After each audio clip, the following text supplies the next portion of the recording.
Hey, monkey boy.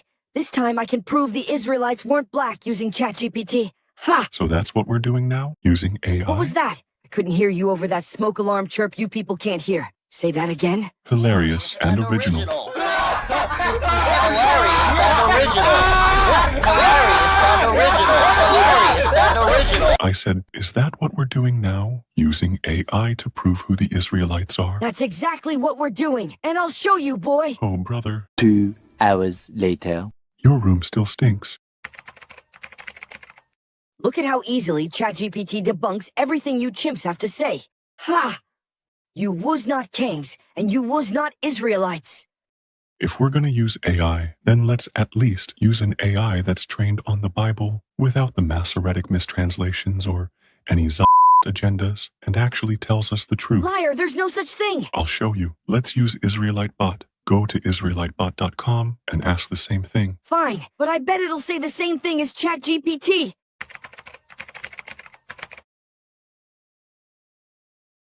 No! No! You see? I told you. No! And it shows biblical proof. No! This is preposterous. I hate this website. It's all wrong. Stop crying. Your website sucks.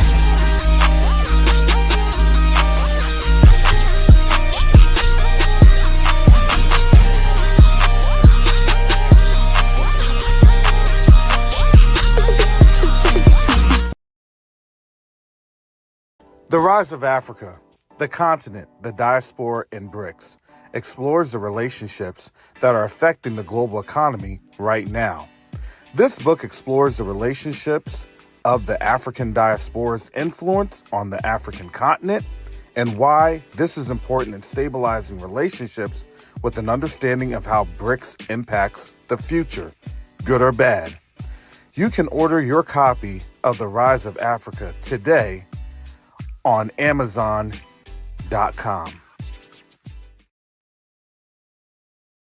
NeoDiplomacy is the new currency. NeoDiplomacy is the new currency. The reason that I can say that is you have a couple of different factors occurring right now as we speak on the world stage. The dollar is being disrupted. Nations are no longer wanting to engage with the United States. But the third factor that affects each and every one of us is that there is a diaspora from the African continent that's willing and able to engage our brothers and sisters on the continent.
Shalom, Salama, Siemi, Shalom. Greetings to all my Israelite brothers and sisters from around the world, whether you're of the bloodline of Abraham, Isaac, and Jacob, the house of Israel, or you are a Gentile grafted into the house under the blood of Yahushua HaMashiach. I welcome you this morning. I'm going to tell you this. When I do the intros, shout out to Yaz Very Real. You know, Israelite bot AI. do what you need to do. Support our people that are in the background working, that's in the background trying to keep these efforts alive. And we're the only ones that can keep these efforts alive. This channel is wholeheartedly supported by viewers like you. I'm about to call this NPBS, Negro Supported Broadcast Public Broadcasting Services.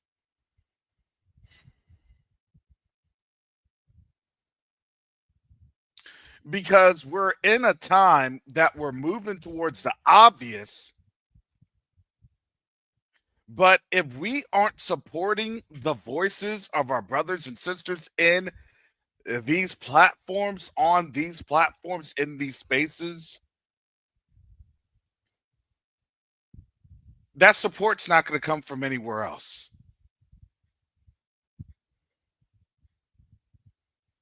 You all help us launch.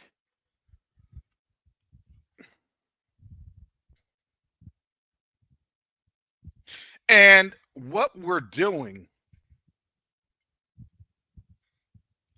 this isn't just about, well, somebody wants to sell something, somebody wants to, get something. No. This is about knowledge and understanding and supporting those people that are able to do the work.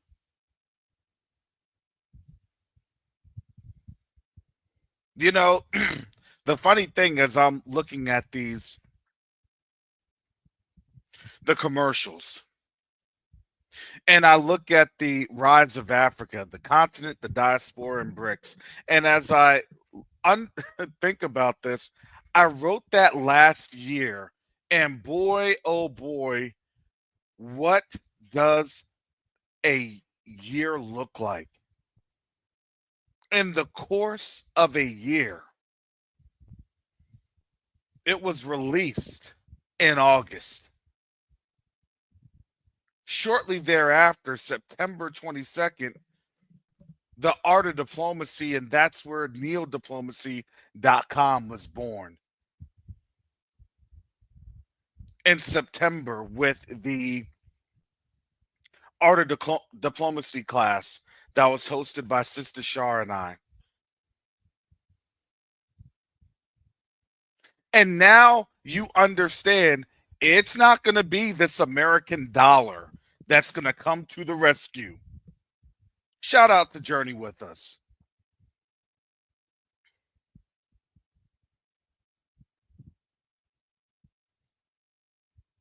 She explained what I had alluded to for just a quick segment yesterday.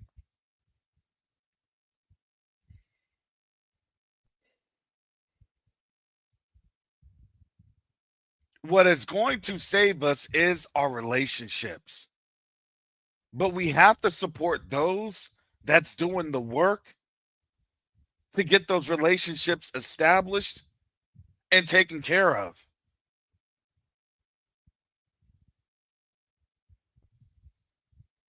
Everybody has a function in the Most High's kingdom.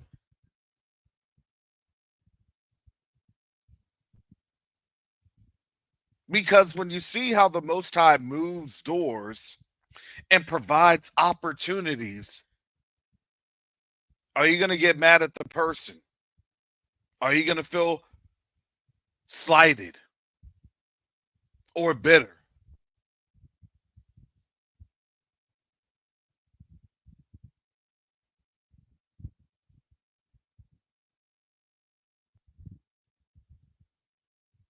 Because now, as I had stated this,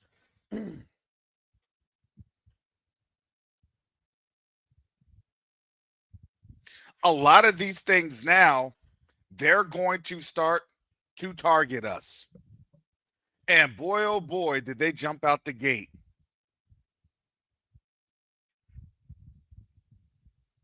Did they jump out the gate? I'm going to put in this article here from Teo Ministries. Teo had posted this. I won't cover too much of it because I believe they'll definitely cover that this afternoon. But it is worth 2 to 3 minutes of your time to read the article, because what it is that things aren't just going to happen overnight. I'm sorry, whatever left behind Eurocentric Christianity type of blink of an eye construct, and we're out of here and we're on heavenly chariots made of the finest gold rimmed cloud conveyances.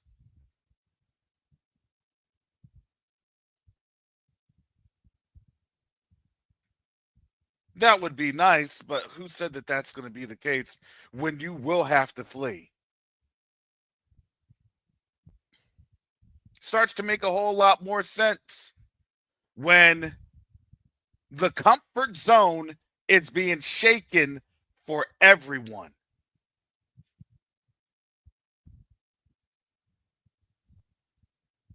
Oh, and I do mean everyone. You realize that doesn't just mean Israelites. That also means, oh, you Gentiles. Oh, yes, y'all best beware too.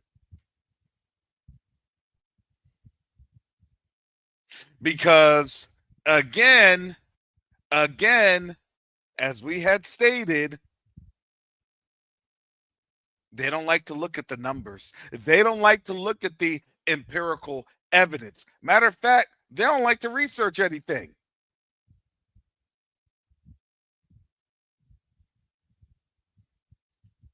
Because you want to know why? It's easy to be ignorant.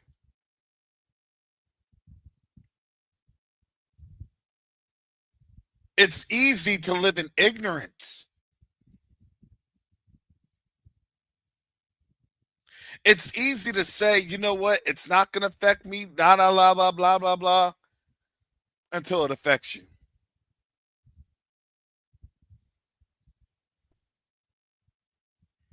But what did the scripture say? The righteous see danger.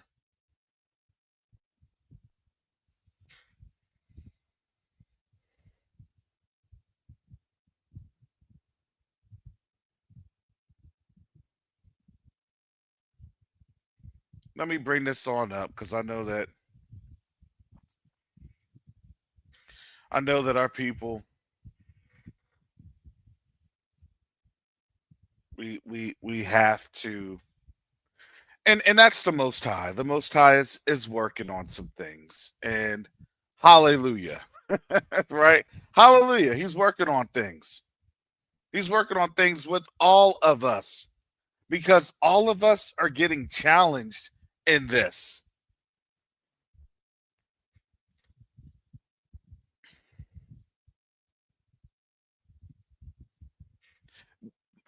Awakening wasn't that it was going to be simple.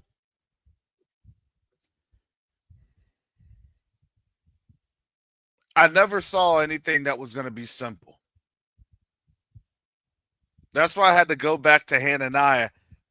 You never seen a prophet providing, y'all are doing so good, and it's going to be even better times, and it's going to be even better, and the bestest of the bestest.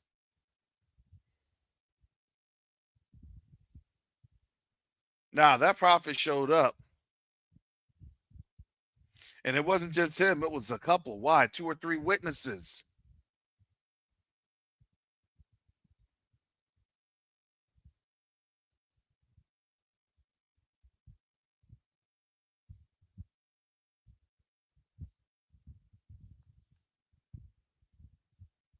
Let me come here. Proverbs 22, a good name is rather to be chosen than great riches, and loving favor rather than silver, and gold. Hallelujah. The rich and poor meet together. Yahuwah is the maker of them all. He sure is. A prudent man foreseeth the evil and hideth himself, but the simple pass on and are punished. You're hiding yourself from evil, but that doesn't mean that you don't do the work. Well, let me just stop.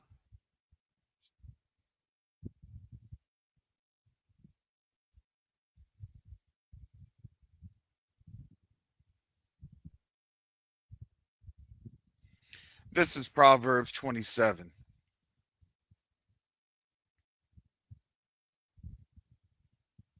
I'm going to start here at verse 1. Boast not thyself of tomorrow, for thou knowest not what a day may bring forth. Are we seeing that here with these folks?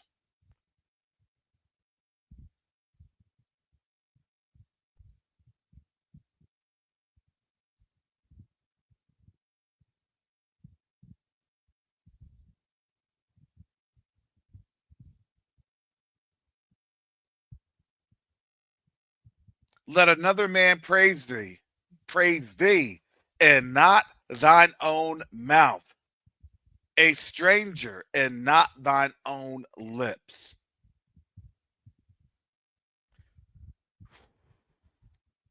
Everyone thinks it's so great. Everybody thinks I'm so great. That's what I'm just saying. The Most High is putting on a masterclass of the wickedness and the deception.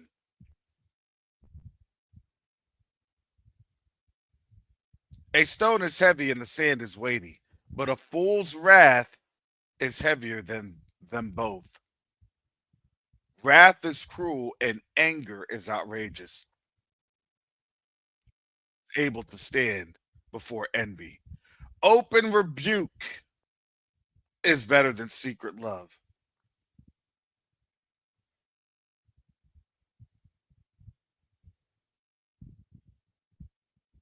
See, sometimes, look, being rebuked is not a bad thing.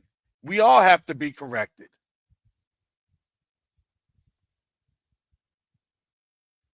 We all have to be corrected. How do you even know? Who can tell you?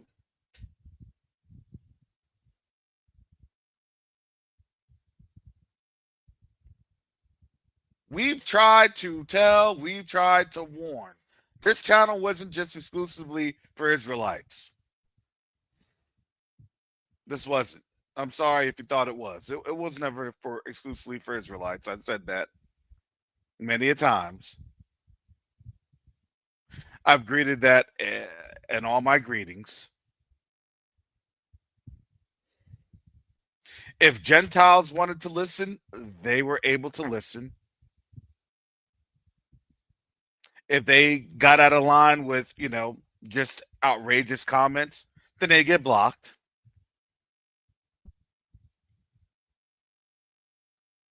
But we try to openly rebuke because why? Because that's what we do as a follower of Yahushua HaMashiach. You're going to get judged. You're going to get judged. You're going to get judged. When you get judged, it's going to be bad. It's going to be bad. It's going to be bad. When it gets bad,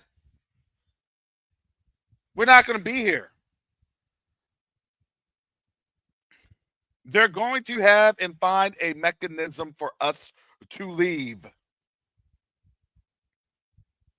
The way that we will leave will be very, very astonishing. Because why? Because they will never be able to calculate anything that the Most High is doing. Their brains are not able to do it. So in doing so, everything that they're trying to do to insulate themselves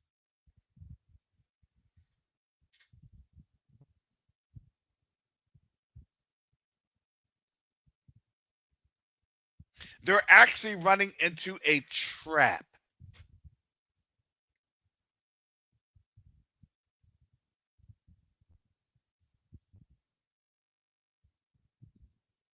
And that's the trap.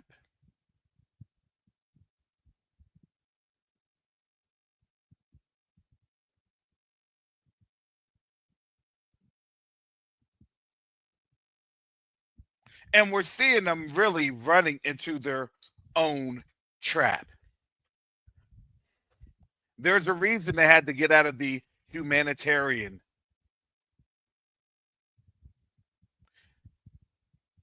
The UNHCR.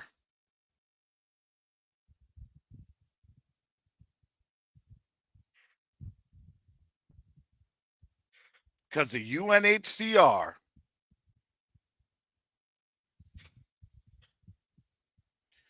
and the other humanitarian rights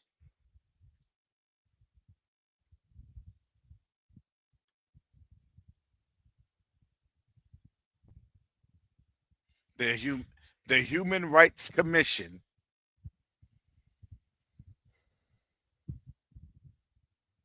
you can't do what you've been doing if you're quote unquote tied to human rights because it's not human rights.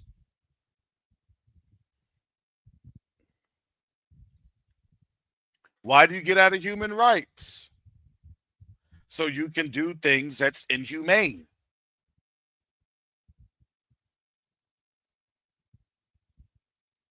You had a Human Rights Commission. They got out of the Human Rights Commission because why? There are a lot of cases being put forth in front of the UN to try to go in front of The Hague. Do you all know how many cases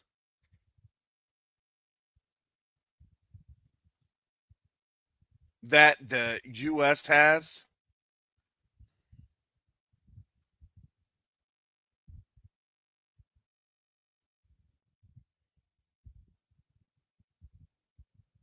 That's literally in front of The Hague? A lot.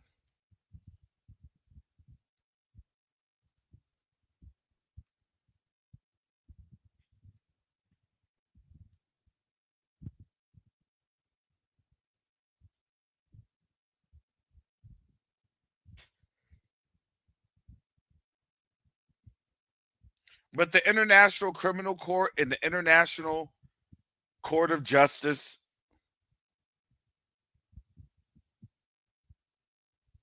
they don't do anything. Because they can't do anything because there's no teeth.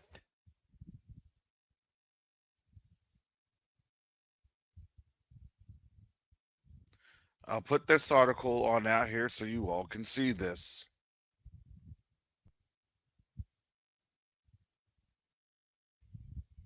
This is from NPR. I wish it was a better article to share.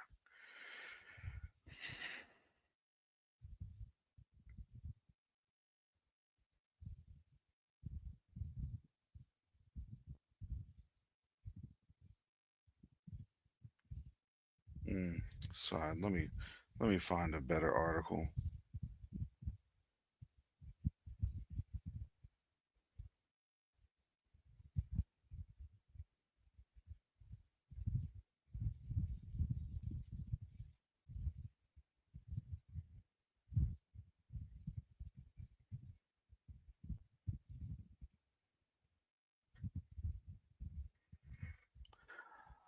All these things start to make sense. Because I like to look at things at a very, very high level, holistic application. Let me share this with you. This is from the BBC. This is as of February 7th. What is the ICC and why has Trump sanctioned it? Scottish lawyer Kareem Khan is the ICC's chief prosecutor. I believe at that time he may still be, but we'll see. The International Criminal Court is a global court with the power to bring prosecutions for genocide, crimes against humanity, and war crimes. Oh, we're starting to see this now. U.S. President Trump, U.S. President Donald Trump has announced sanctions against the court, which he accuses of illegitimate and baseless actions targeting America and our close ally, Israel. Oh, now we see this. What does ICC do? The court, based in the Dutch city of The Hague, was established in 2002 to hold rogue leaders responsible for atrocities to account. World leaders had increasingly pushed for its creation in the wake of the Yugoslav wars, that was Milosevic, and the Rwandan genocide, that was between the Tutsi and the Hutu, or Tutsis and the Hutu. It is a court of last resort, intervening only when national authorities cannot or will not prosecute. It can only deal with crimes after 1 July 2002, when the Rome Statute, which established the court, came into force. Oh my goodness, are you all seeing this? You all need to pay attention. It can only deal with crimes committed after 1 July 2002, when the Rome Statute, which established the court, came into force. Here we go. The Rome Statute has been ratified by 125 countries, including the UK and many European nations. More than 30 others have signed and may ratify it in the future. However, the U.S. and Israel are not members of the ICC.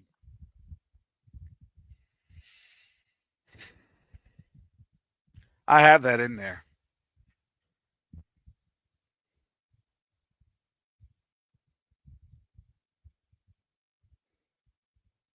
What does the Rome Statute have to do with anything? What does that mean? It means is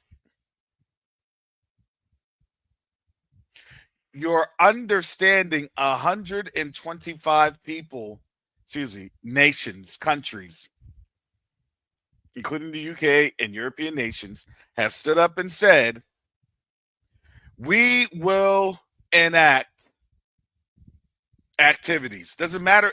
And here's the crazy thing. It doesn't even matter if you're part of the ICC or not.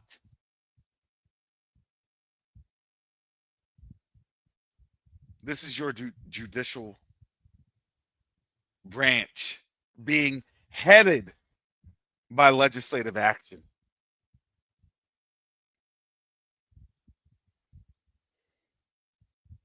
I'm going to tell you in the near future how this thing is going to go down, and you're going to see it go down, because this is the actions that they're going to.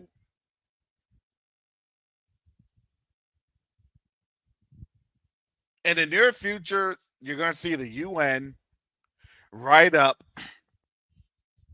some sort of a UN resolution, and then that UN resolution is, of course, going to get vetoed, and then that UN Security Council resolution will be written up.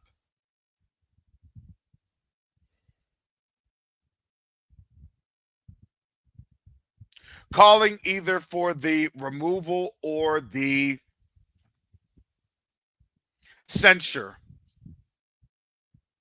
of the United States, based off of what?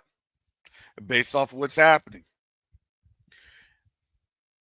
Yacoba hit it right, the nail right on the head, because it's resource driven. You want to kick them on out? Got it.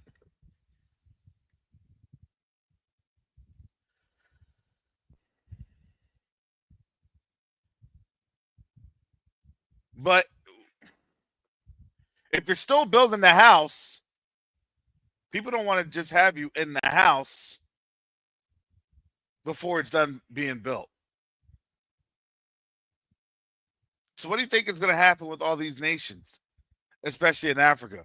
They're going to get obviously very perturbed, very upset.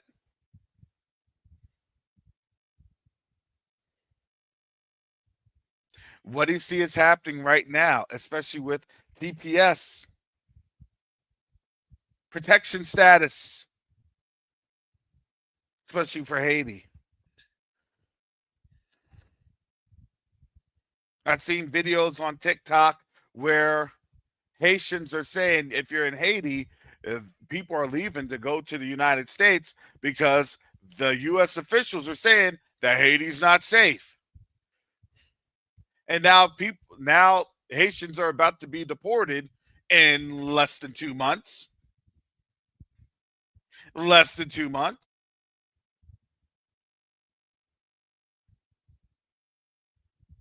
Because now they're saying, well, whatever, it's safe because we say it's safe because we're trying to get you up on out of here.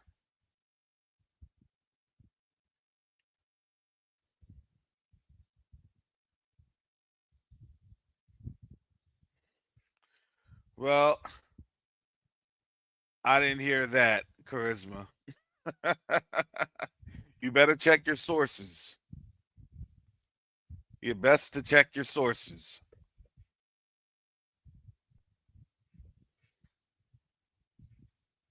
And who was that extended for and to?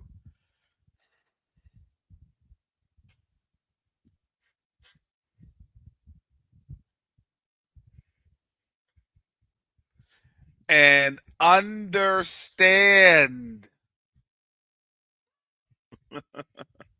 this was what Trump had gotten away with.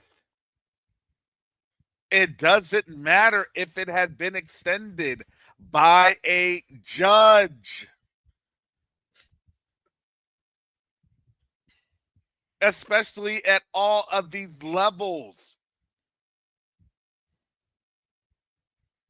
Okay, the judge could have said it. Who is going to enforce what the judge says? Do not be deceived by that's smoke and mirrors.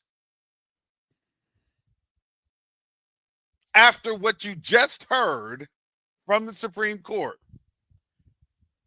you can have as many judges at the lower levels do as many injunctions as they want to. It doesn't matter.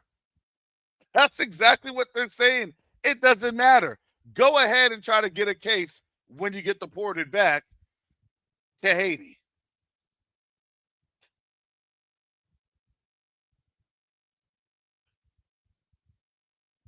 No, okay.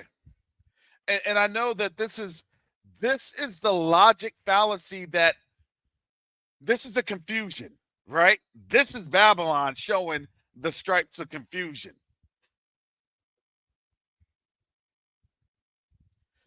Exactly. Trump doesn't listen to judges. So when Trump is saying September 2nd, they're gearing up for September 2nd.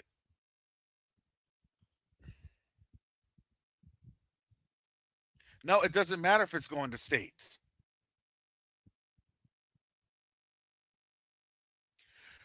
The states are going to cooperate with Trump because why? Because the states need the federal funding.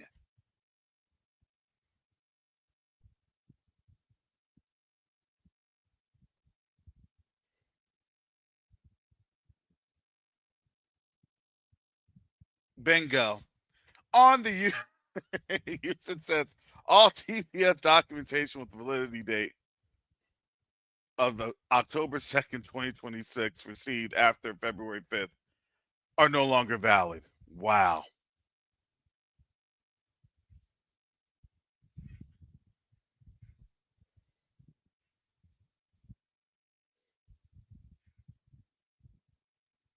So judges, that's the whole ruling that happened in June.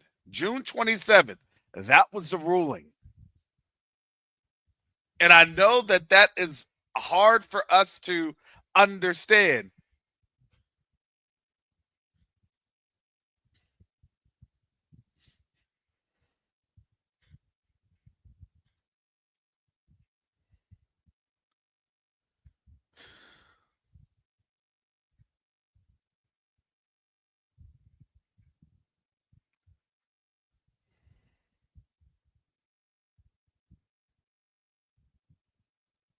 I'll put this on here.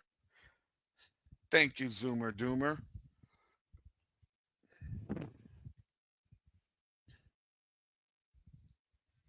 Now put that website on here.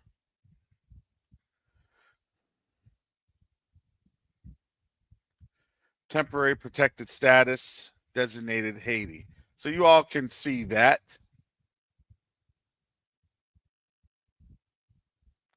Here's the website so you all can see. This is uscis.gov.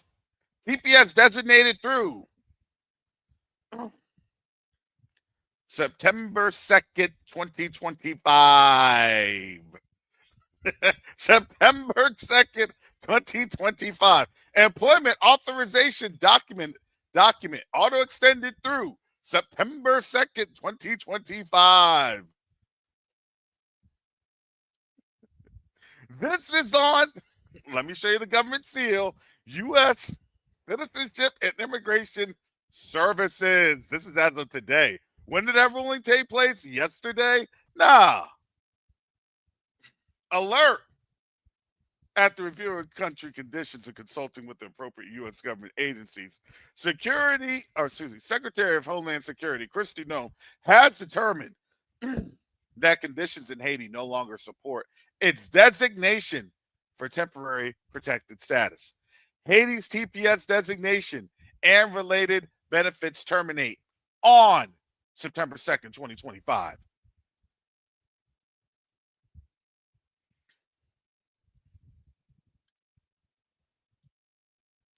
Trump is looking at them judges like, it doesn't matter what the judges say.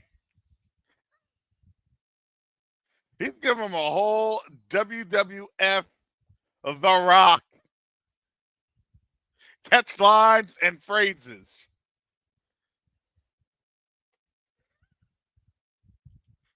He's laying out the Supreme Court on the middle of the ring, giving the Supreme Court the Trump people's elbow. Do you smell what the Trump is cooking?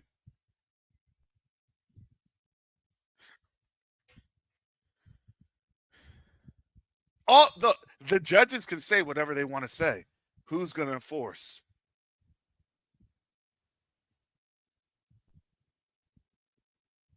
All right, you don't want to enforce? We're going to cut your funding.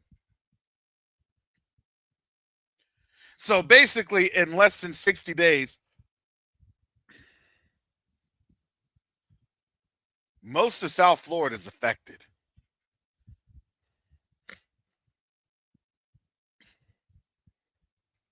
That even includes me. Parlez-vous français? Non.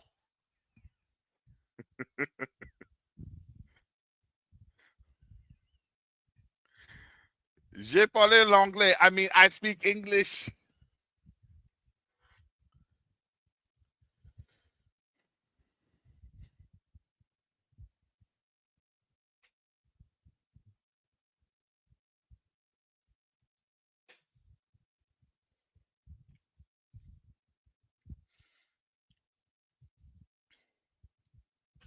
This is what you have going on in this country. Because why? Because what the Supreme Court said was that basically all rulings by the court, it doesn't matter. They can rule, but then you're going to have to sue. And when you sue, you're going to be suing outside the United States.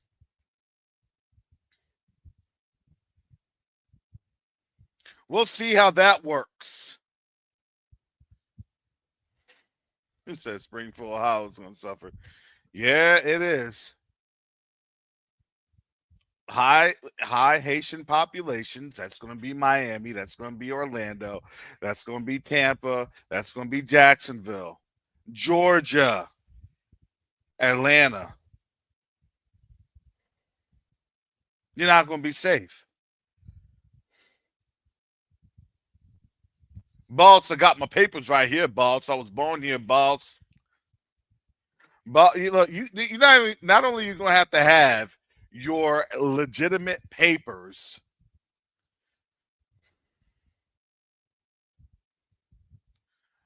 But you're going to actually have to have probably your family registry. You better have your ancestry.com up and rolling.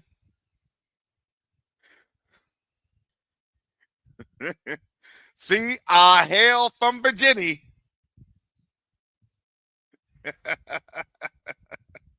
See right there, Suffolk. You're gonna have to have not just your birth certificate. You may have to have your dad's birth certificate. You may have to have your grandfather's birth certificate. That's my dad. That's my dad's dad.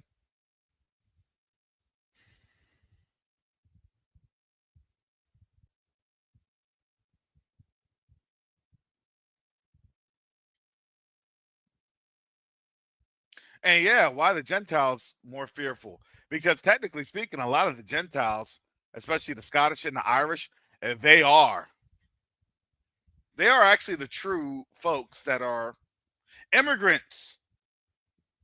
Oh, you want to come over from Ellis Island? Okay.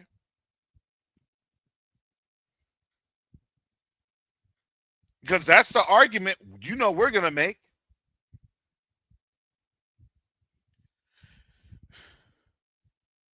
Unless, and this is what I was going to say, this was going to get to. We're going to be forcing them to state what American are they wanting to keep here.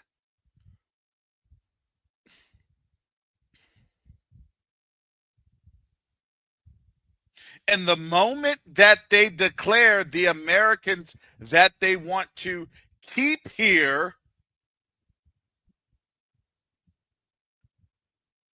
is the moment that we get the chance to say, checkmate.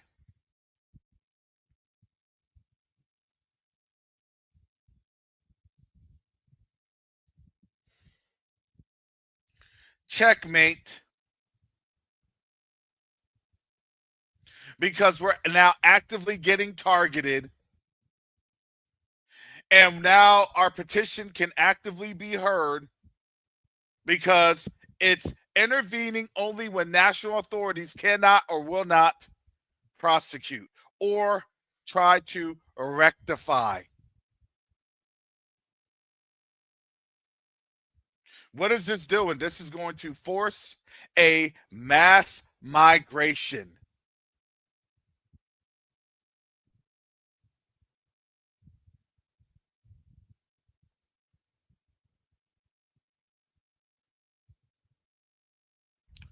Oh, yeah. We definitely have some trolling in here. Well, immigration was the worst enemy. Yeah, well, so is human trafficking, and that's what's going on. So he that leadeth into captivity shall what? Go into captivity. So for a nation that love to practice lawfare, they're going to have lawfare done to this nation. They're setting themselves up for that.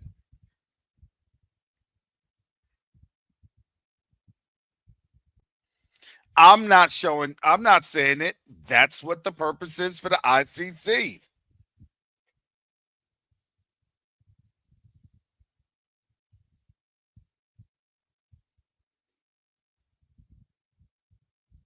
No, look, I'm going to say this, and I know that a lot of people will not like it. Don't get comfortable here.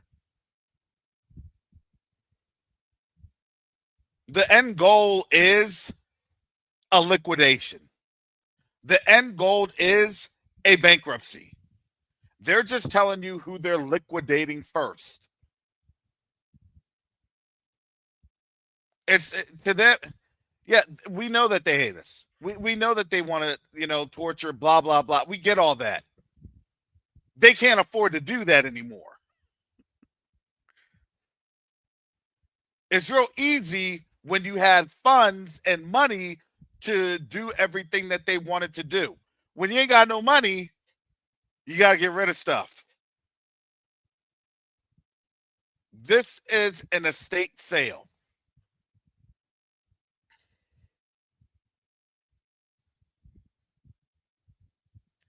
And that's what it is. Got to file for bankruptcy. Yep. Selling off assets when you're filing for bankruptcy. That's what it is.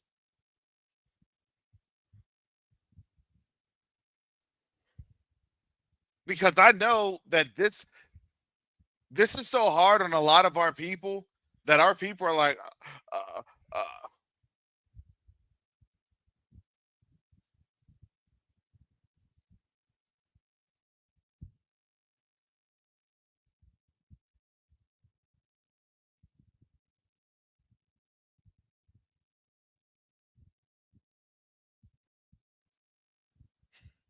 oh, for them it is. It is an estate sale. Yes, it is. It is totally an estate sale. Why is that?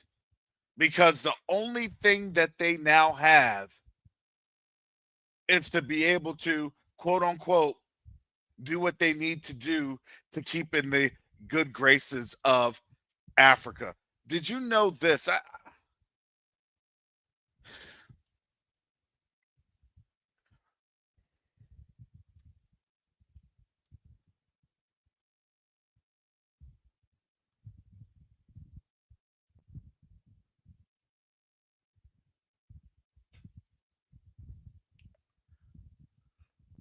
I don't know how how true this recently is because a lot of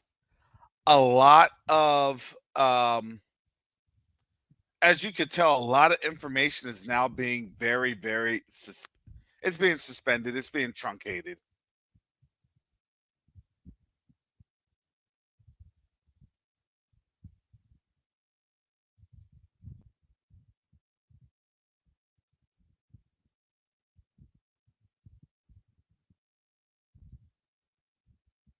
But they were saying this just recently within the last, I think, like 6 months.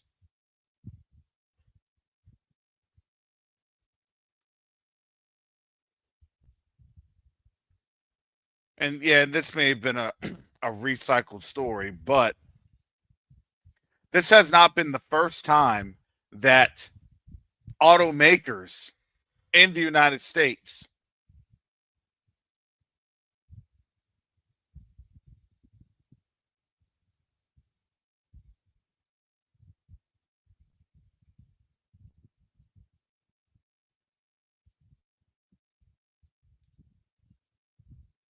because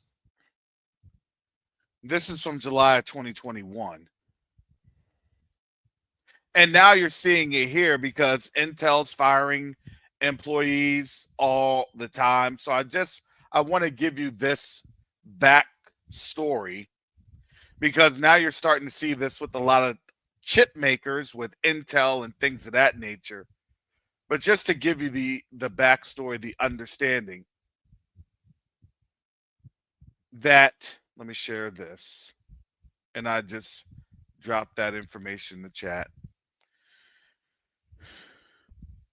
That back in 2021, you had Ford shutting down some North American plants for a few weeks on chip shortages.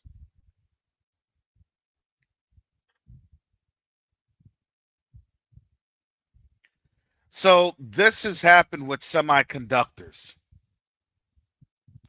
And now you're starting to see, just to give you that bit of a backstory, now you're starting to see why you have Taiwan and everything else, because China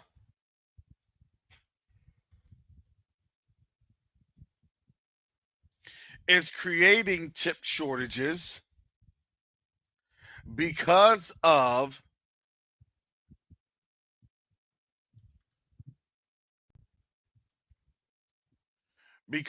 raw materials. They have raw materials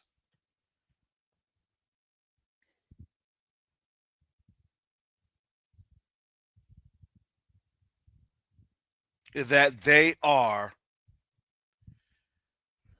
cornered the market. That was the whole reason for this trade and everything else that was going on.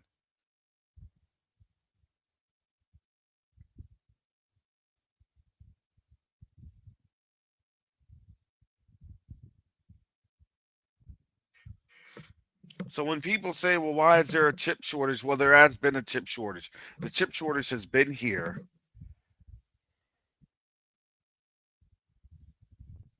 But the reason why the chip shortage has been here, and that's simply because of China's influence over on the African continent. And if you need a continent,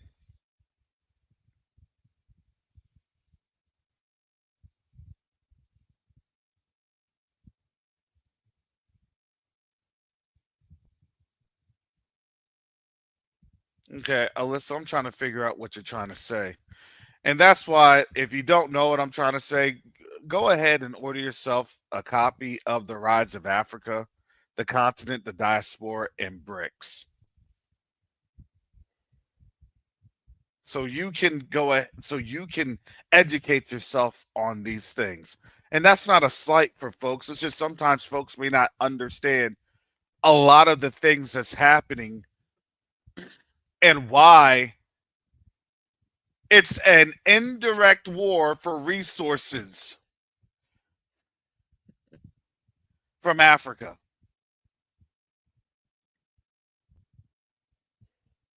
The last thing that the U.S. wants to do is give us up. Of course, that's the last thing. However, if you don't have the resources and the materials,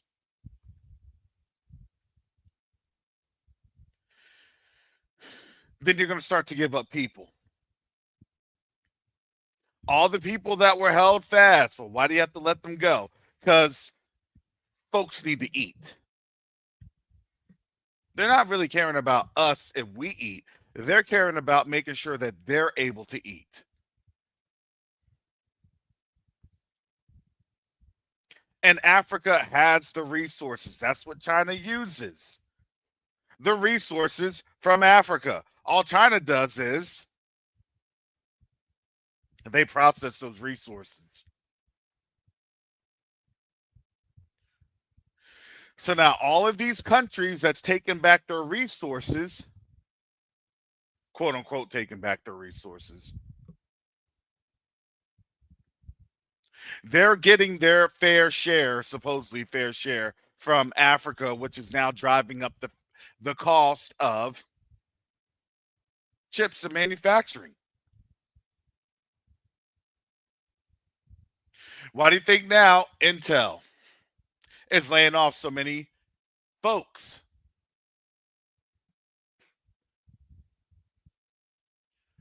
These are a lot of the mass layoffs that's going on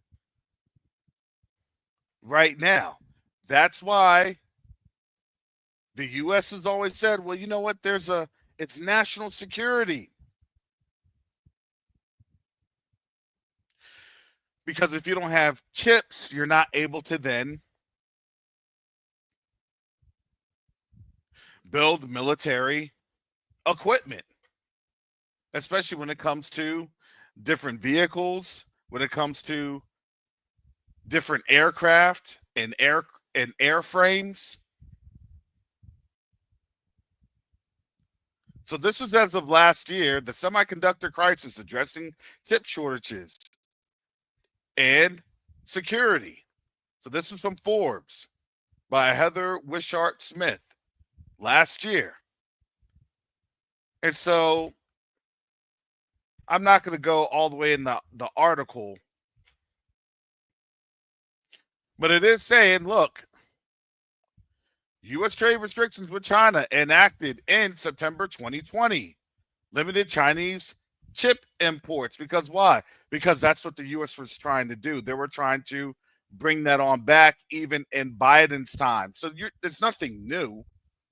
It's nothing new. They're just trying to do it a little bit more aggressively because this has always been here. That's why computers, video game consoles, and most electronic devices had gone up quite significantly.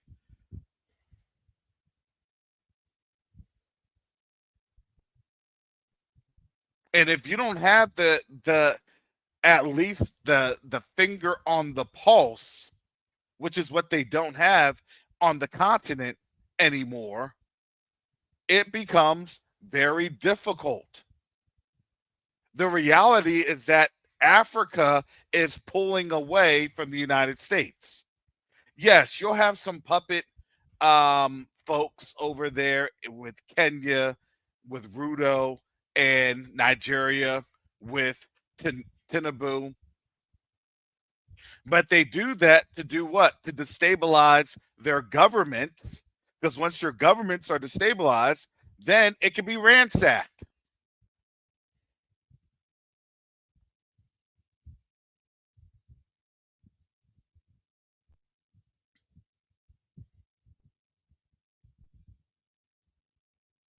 So, yes, we're bringing all the pieces together.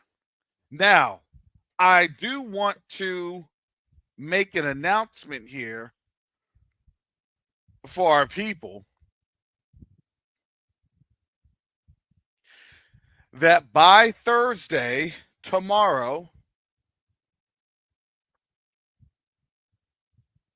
Sister Shar will be sending out the link for the NeoDiplomacy Town Hall, and she will be discussing the Supreme Court ruling that just took place on June 27th.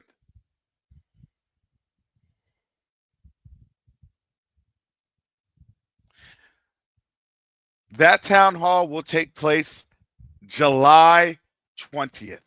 July 20th. Give her a few weeks to disseminate that, to get that presented in a presentable format so we all understand what is happening and how things are happening.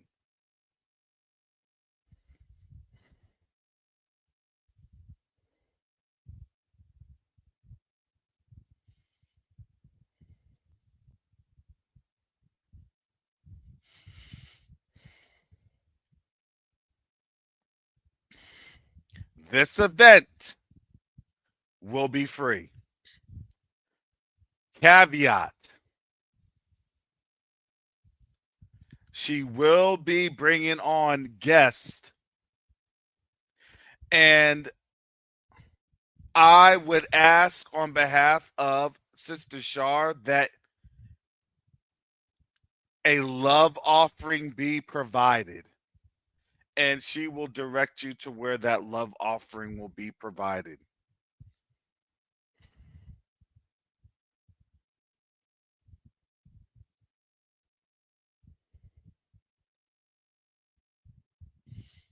This is what we do in these spaces, to bring you the information, to bring the information to you.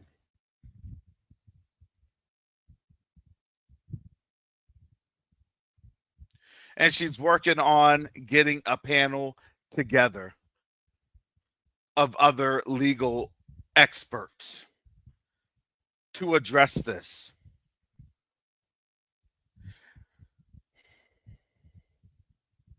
So, community, please support this effort. It is free, but there is a request for a love offering. That email will go out tomorrow for July 20th. Mark your calendars. I believe it will be 1 p.m. Eastern Standard Time, 1 p.m. Eastern Standard Time.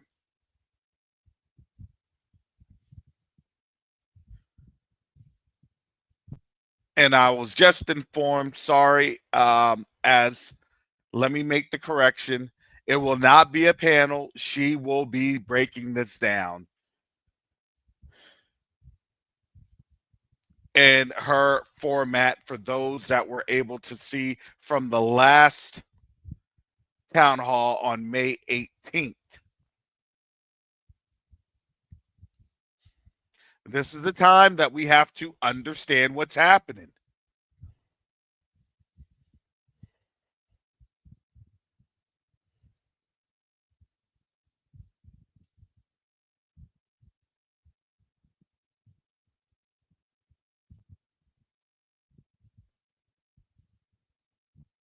This is what's going on.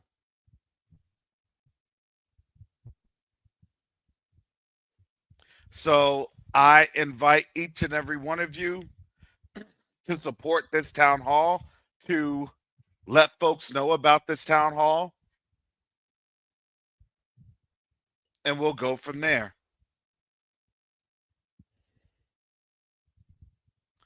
And really, that love offering is just to show people that you appreciate what they're doing.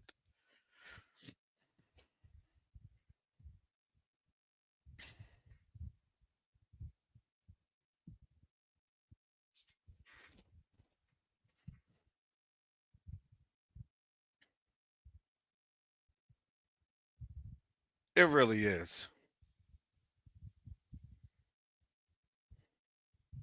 Being able to honor and esteem our people, it is something that's been tragically eroded in our community. And that is just simply the mentality of vanity and white supremacy.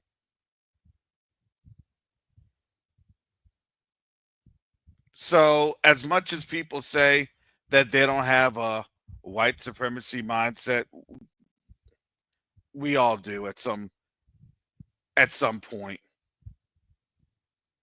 Being able to recognize all those mindsets, it's going to take time.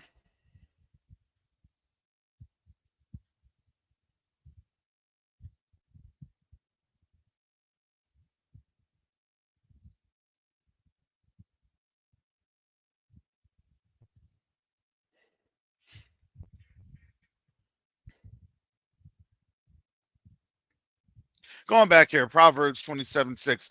Faithful are the wounds of a friend, but the kisses of an enemy are deceitful. Everything's going to be okay. Everything's going to be fine. We need to prepare. We need to understand what's going on. And we need to spread the word of what's going on, because why? See, they lull you. Do you see how this thing goes? They lull you.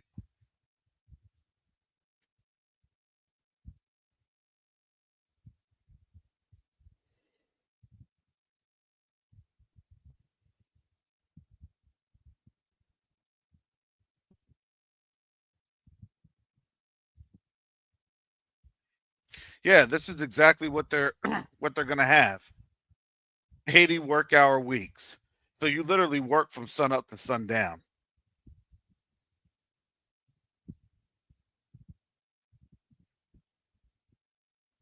Sun up to sundown.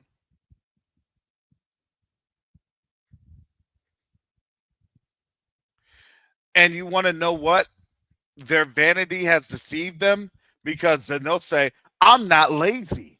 I work my 80-hour week. He that leadeth into captivity shall what? Go into captivity. They're literally going to make them work slaves. So now you are understanding that their quote unquote American dream, their quote unquote a grand experiment failed. And now they're codifying that via a bill.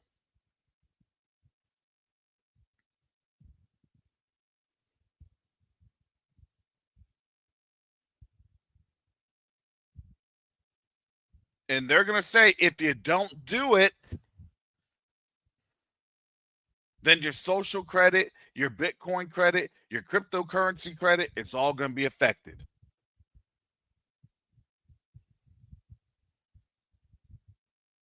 What are you working on? How are you being productive?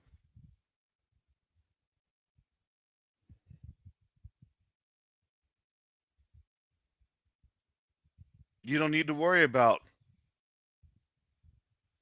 God per se. You're already serving God very effectively by getting God his money.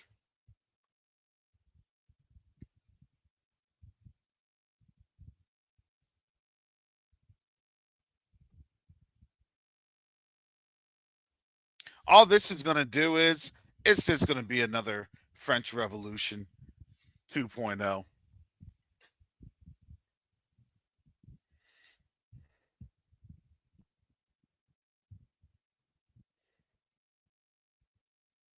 That's the setup.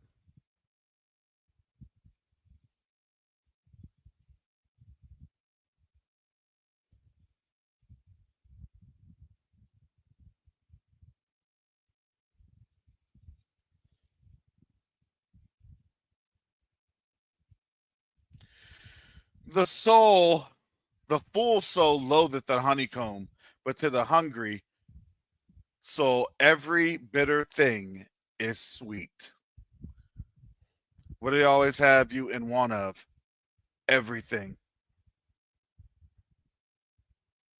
They destroyed the economy, so now whatever is bitter, they're just going to eat up. Well, that's just going to be, oh my goodness. That's the only thing I can do. That's the only thing I do out here.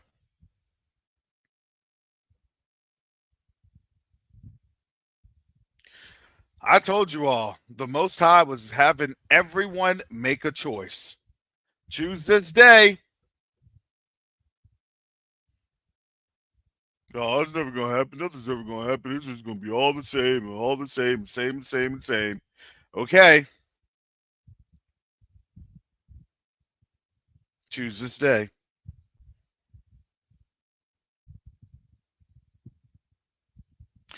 As a bird that wandereth from her nest, so is a man that wandereth from his place. Ointment and perfume rejoice the heart. So doth the sweetness of a man's friend by hearty counsel. Hearty counsel is when you're telling folks the truth. Man, I'm glad I listened, because if I didn't listen, I'd be in some real big trouble. How many times have you heard that? Glad I listened because, woo.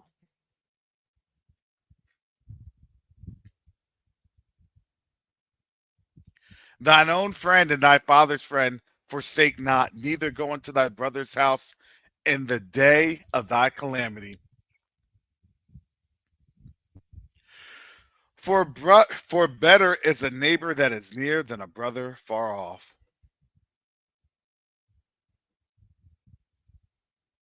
We're here speaking truth and peace to our neighbors.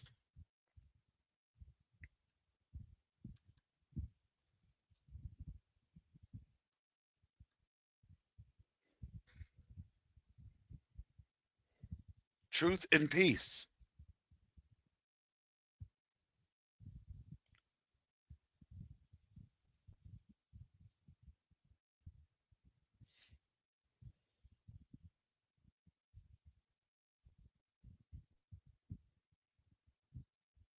Zechariah 8:16 states,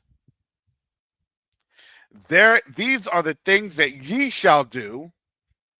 Speak ye every man the truth to his neighbor. Execute the judgment of truth and peace in your gates.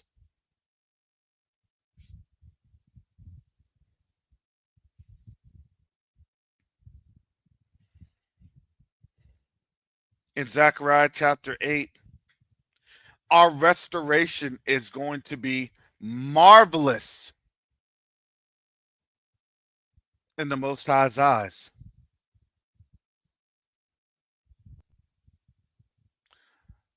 When we see here Zechariah chapter 8, verse 7, thus saith Yahuwah of hosts, behold, I will save my people from the east country and from the west country.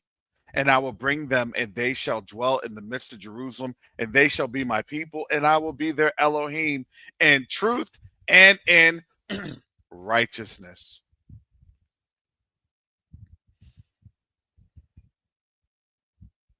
Going back to Proverbs 27, my son, be wise and make my heart glad, that I may answer him that reproacheth me.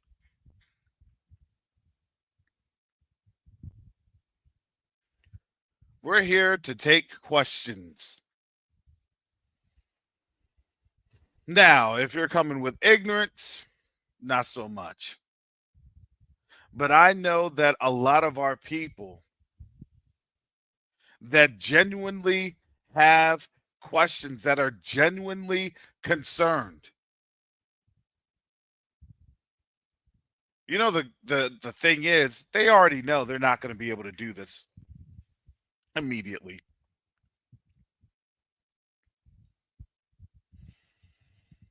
Have you realized that the Most High always gives us a cushion time, a time of preparation?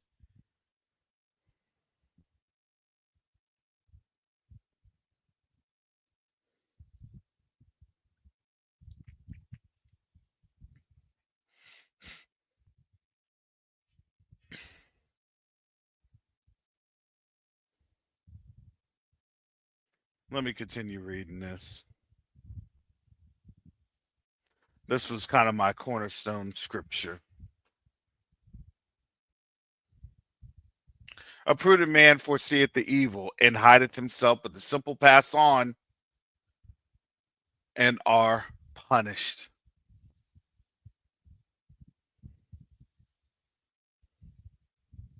I know there's a better scripture than that. I'm sorry.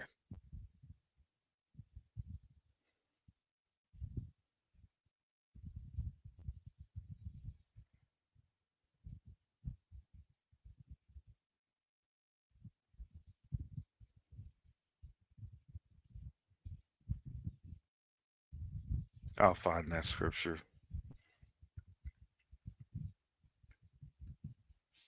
But here we go. I'm going to come back here to Zechariah chapter 8, verses 9. Thus saith Yahuwah of hosts, let your hands be strong. Ye that hear in these days these words by my mouth of the prophets, which were in the day that the foundation of the house of Yahuwah of hosts was laid, that the temple might be built. For before these days there was no hire for man, nor any hire for beast, neither was there any peace to him that went out or came in, because of the affliction. For I said, all men, every one against his neighbor. Are we not in those days?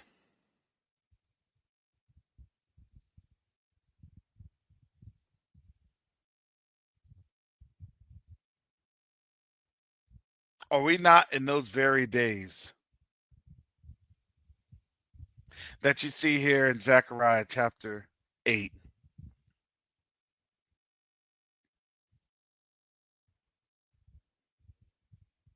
We are in this very day when they are looking at their neighbor with contempt.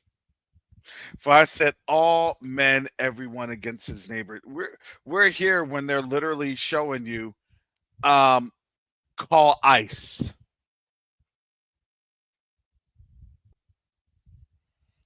What you gonna do when ICE comes for you?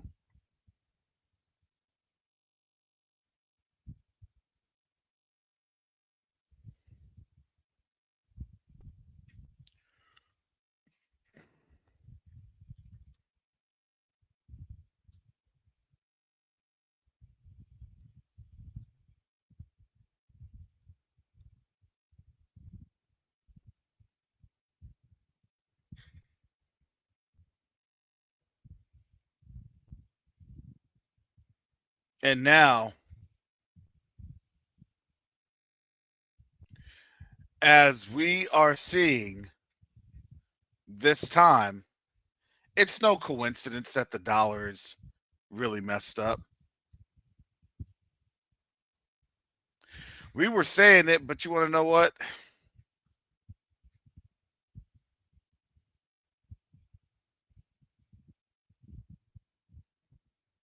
you have to have the witnesses.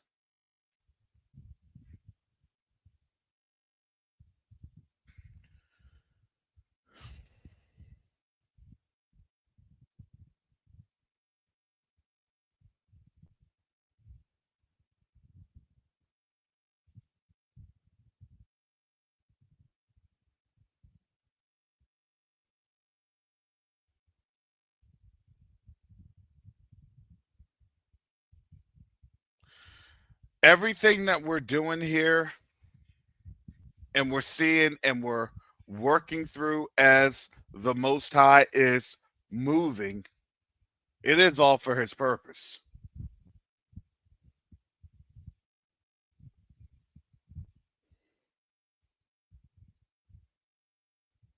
Now you have, now towards the end of this week,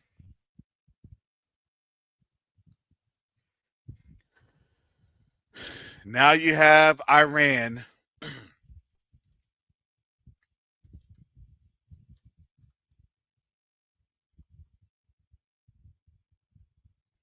rebuilding their nuclear facilities.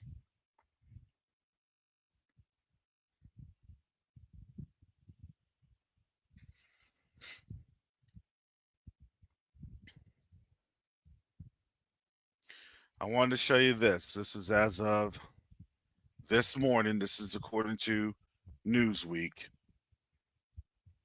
There's just so much information that's coming to us.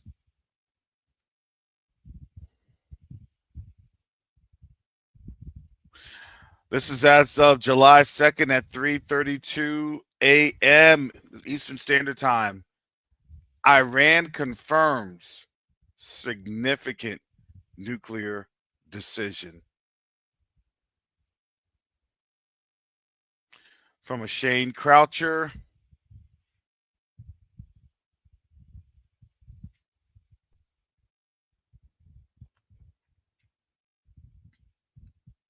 Iranian President Masoud Pezeshkian signed a law suspending his country's cooperation with the International Atomic Energy Agency, the IAEA. The UN's nuclear watchdog, state media outlet Tasnim, has reported Iran's parliament had voted to suspend cooperation. Previously, we are aware of these reports. An IAEA spokesman told Newsweek the IAEA is awaiting further official information from Iran. Iran could use the suspension of IAEA cooperation as leverage in future negotiation on its nuclear program, though no talks are currently due. After Iran rejected President Donald Trump's offer to start diplomacy immediately on the issue, the Iran Foreign Ministry had earlier warned that it was unrealistic for the IAEA to expect a return to normal cooperation so soon after the U.S. strikes by U.S. and Israel that it could not guarantee the safety and security of nuclear inspectors. Trump has said the strikes had caused total obliteration of Iran's nuclear facilities. Senior Iranian officials have acknowledged serious damage to the sites, but international inspectors have not yet been given access fully to assess the situation.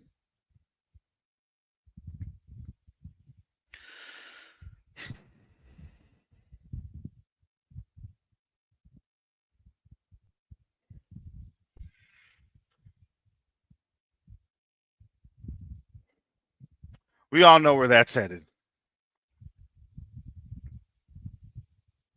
We explained that yesterday.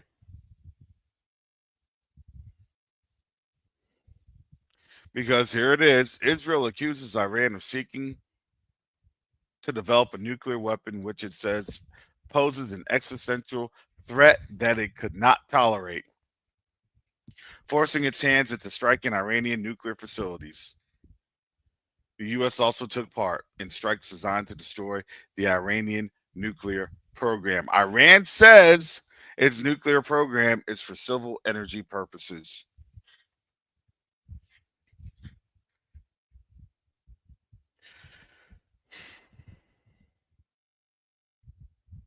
Well, I mean, I said it was going to probably be about 2 weeks.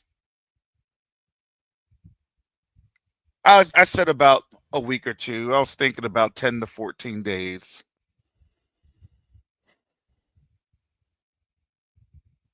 And really, we're actually kind of on par. We're actually kind of on target.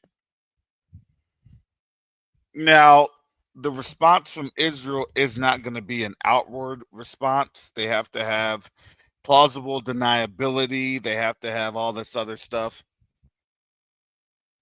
which is why there is a major, major crackdown in Tehran on Mossad agents. So they're doing their covert war, their covert operations, and a lot of folks are now. You have to understand when you do these type of programs, you're burning a lot of of assets, operational and intelligence assets. Because when you usually do these types of programs, you're trying to go for the objectives, right? Hey, it's either civil war started, it's either regime change, it's either other destabilized or continued to stabilize efforts. Instead, that didn't happen in Iran. Matter of fact, with Iran, they actually became a lot more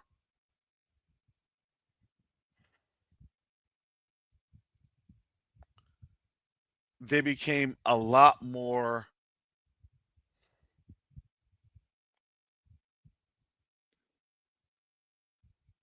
I want to say commingled, but they actually became a lot more stronger.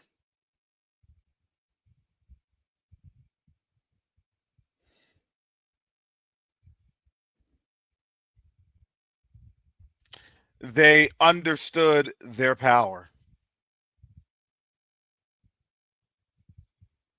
And as they understood their power, they began to say, you know what? I've heard such and such talking. I've heard such and such, because that's also the negative impacts.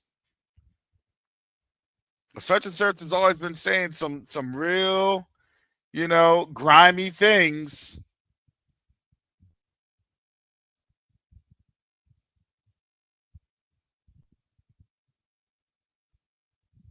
And now a roundup has begun because they're trying to figure on out what type of operational assets are there that can have internal destabilization.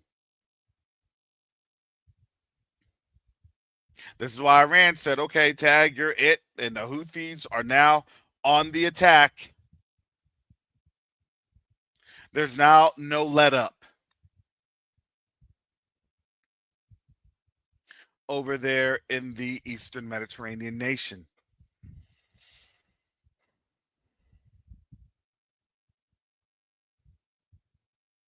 And don't get it twisted, the pressure is still on.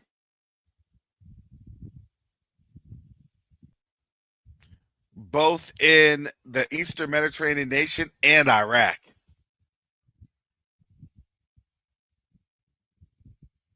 There's still militant groups that are still on out there, the are Shia aligned militant groups, Iranian aligned.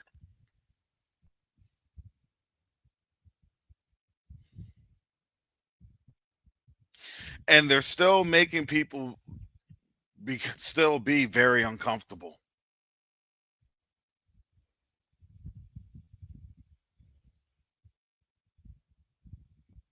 So, with this article, I will say that this article is it's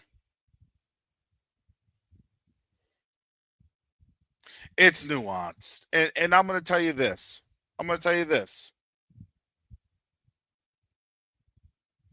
I really don't agree with the Eastern Mediterranean nations' existential threat. I don't agree with that. But I agree that they're going to restart their nuclear program, and that in restarting their nuclear program, they're going to get some nuclear weapons. They're going to develop nuclear weapons out of this.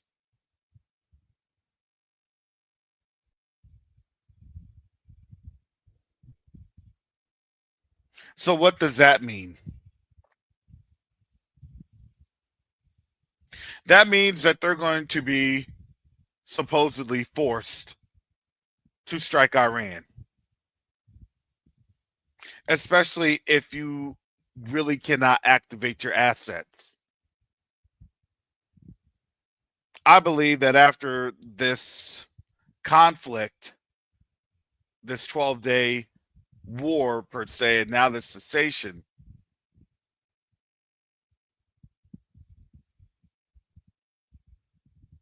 things have to change. Your pattern of life changes, your operational processes, your operational plans, your intelligence collection plans, they all have to change. And now when they change, guess what? It's going to take months to develop, and they don't have months.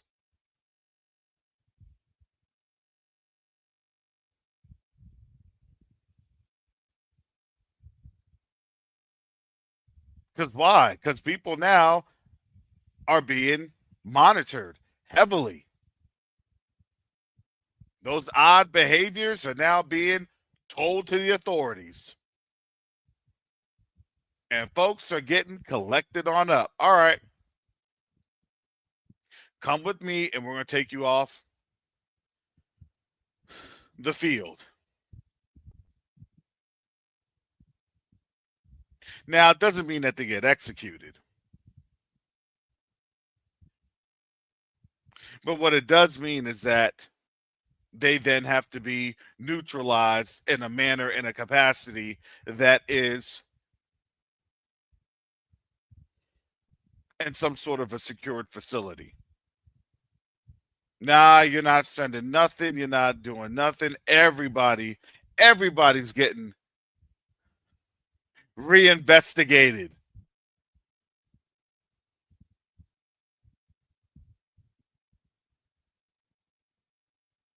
Everybody's clearances are being reinvestigated.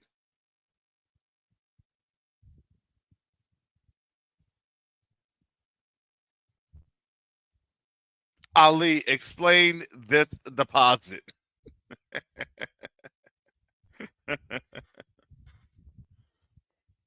Explain your activities. I like to do a little bit of drinking and gambling.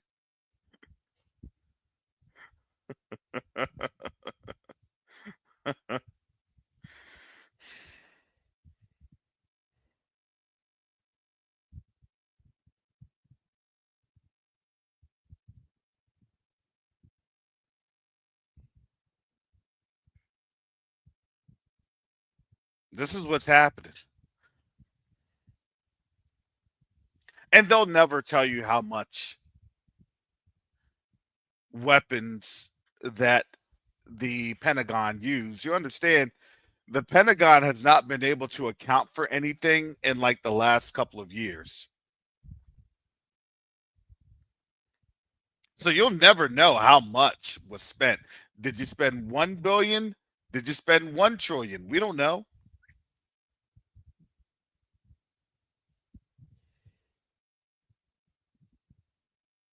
What was in the black budget that was spent? We don't know.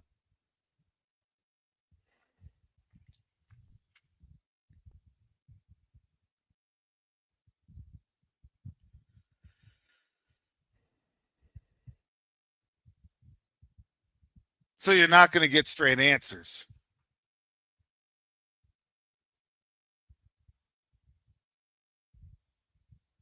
People talk about, well, Russia's a Manchurian candidate and all this other stuff. I'm like, Nah, not really.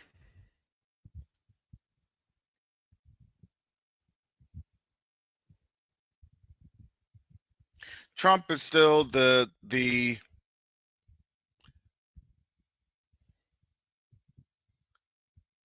I'm gonna say useful CIA tool that he's always been. I don't really the Russia thing. I don't know. CIA, yeah, definitely.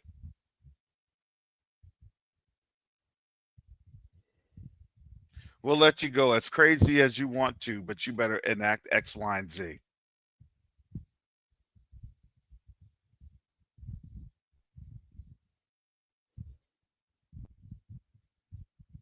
$16 to read the bill. 16 hours.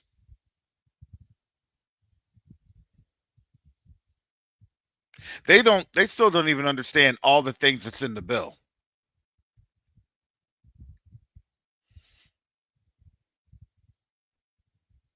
Now, understand they're going to get a little bit of a bump up with money. Yeah, they are.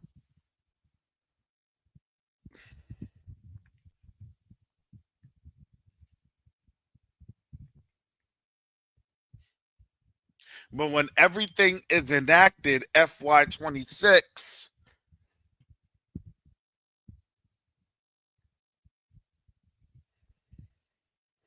which is October 1st, by the way,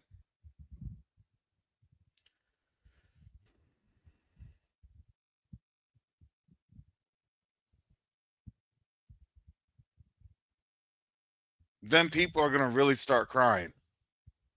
But you understand, who cares if people are crying back then? Because then by September 2nd, everything is in full swing.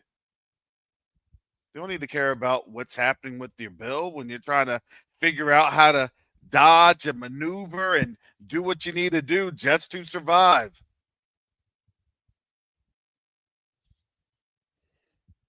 I have a photo in the thumbnail of the Hebrew couple.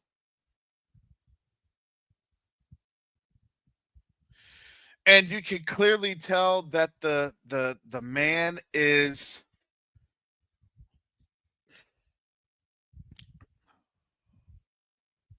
suffering from a lack of mobility.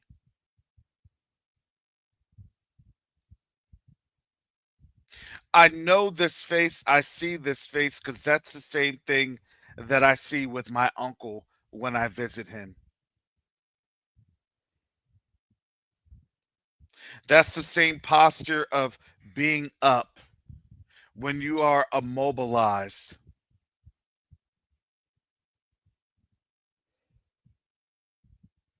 See, a lot of our people will be suffering from the lack of basic care and the needs.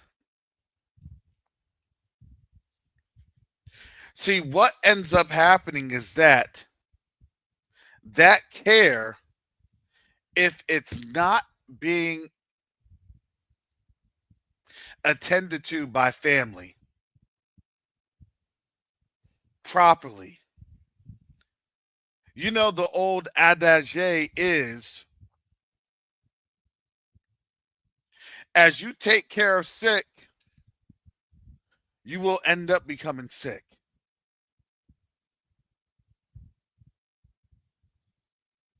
Because you will have to be subjected to stress and worry and things of that nature.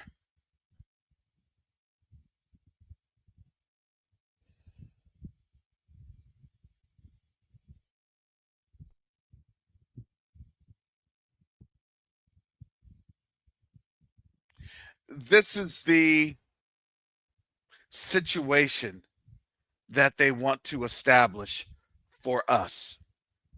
Because a lot of our people, let's just face it, a lot of our people have loved Babylon.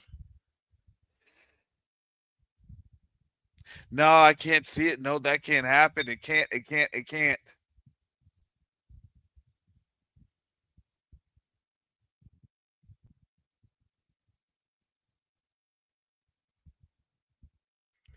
I said this on this channel years ago.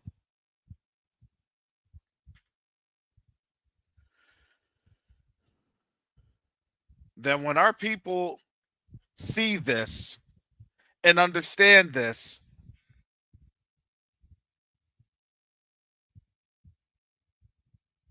it's going to be a very, very violent reaction.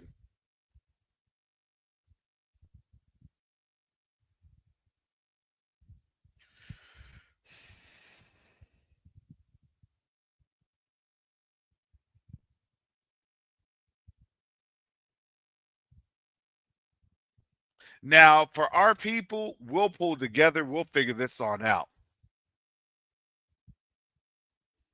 We don't let our loved ones go down like that. We don't.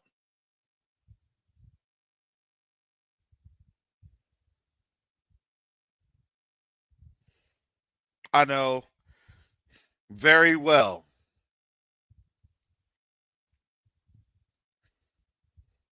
I will have family members affected with these Medicaid changes.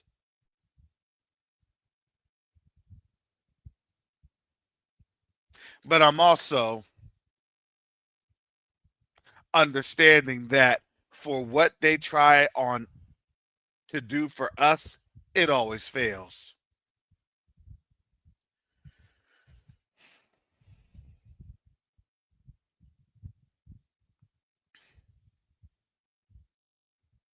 They always try to say it's going to harm you, it's going to do this amazingly.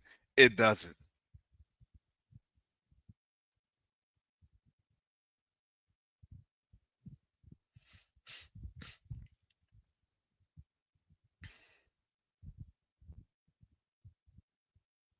And I do not doubt that when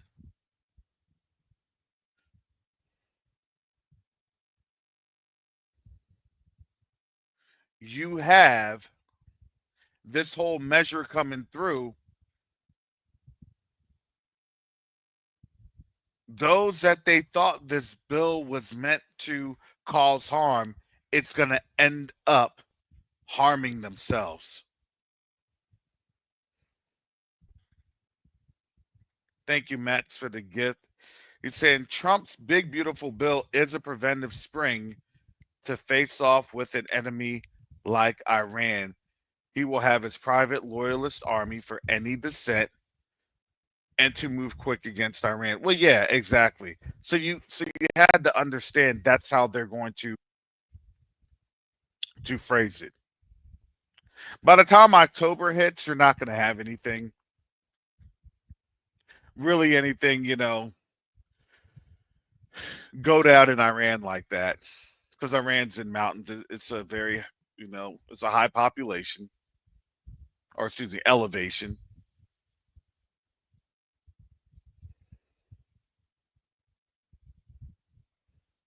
And Iran actually told the other nations, especially the Arab nations, you better make your choice.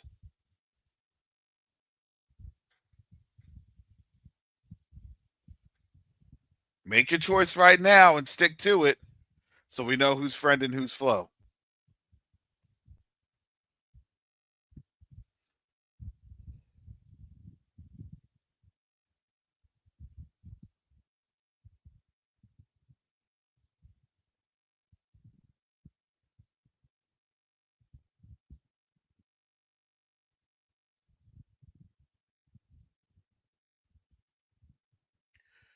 And now, do you not understand and see the population group that's being targeted?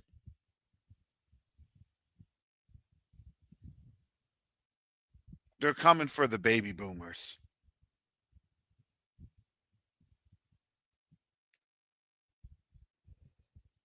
They are coming for the baby boomers.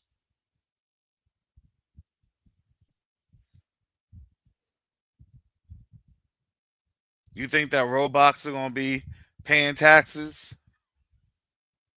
When robots are going to be taking over all these Amazon facilities, these FedEx, UPS facilities, do you think they're going to be paying taxes?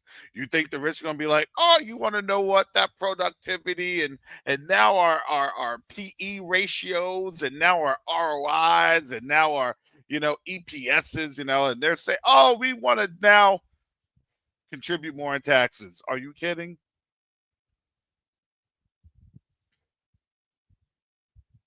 Now that our earnings per share has gone up, we want to give more in taxes.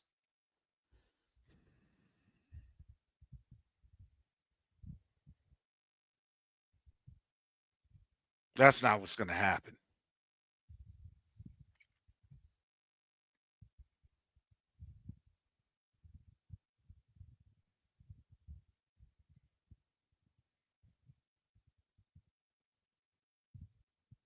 My thought process was always this: how do we care for the vulnerable populations?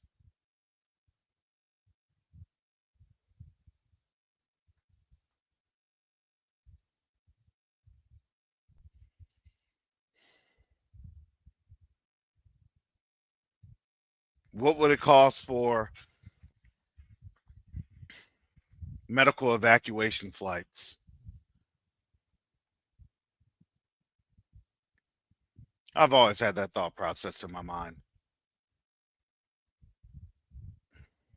And you have to when you actually care about people.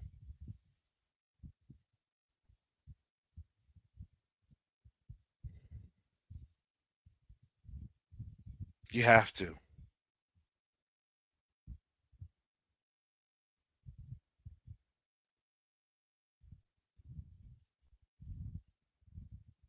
Because all of us one day will be in a position of nearing our life.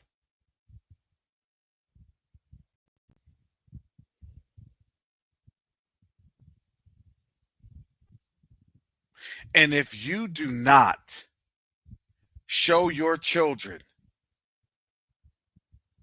how to honor and respect and take care of the elderly and the needy and the poor, do you know what that's going to do? They're not going to respect it. Think about all the movies that show how they did not respect the elderly.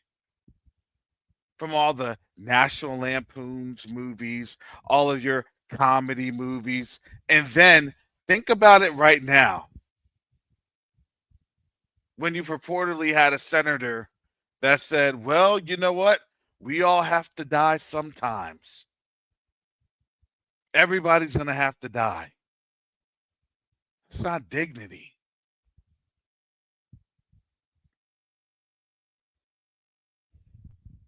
That message resonates something differently with us.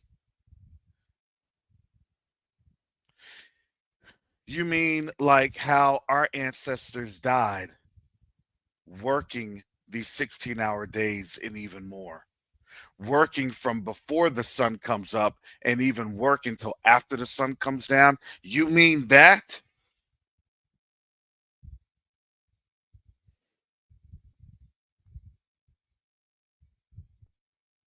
They've given their power over for an enslavement.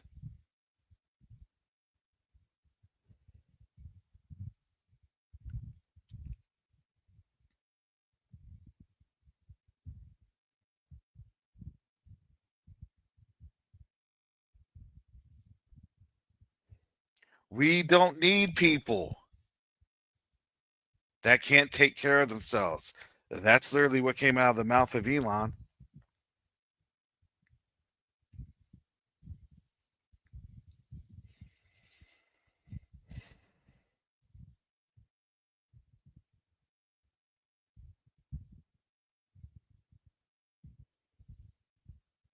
How crazy is it that they're showing their own people that they don't care about them?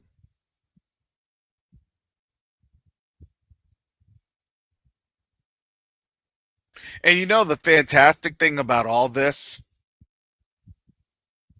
is that black folks can see this. Black folks know how dire this situation is. And we're just saying, you know what? Y'all did it to yourselves. We're going to be all right.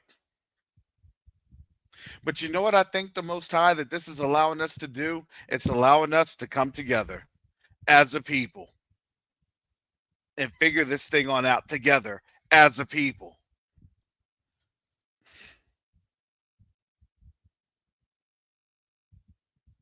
Can't move onesies, twosies.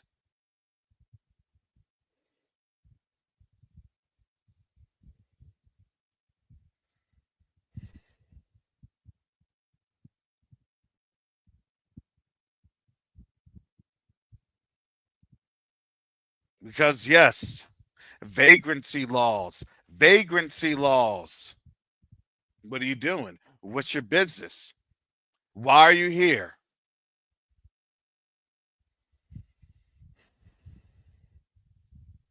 Your behavior is deemed a criminal activity.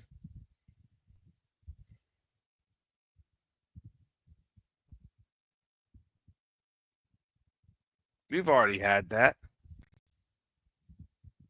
Walking while black, driving while black, shopping while black. Blackly, black, black, black. We're not really saying black per se. It's going to be, well, you're a Haitian, obviously, right?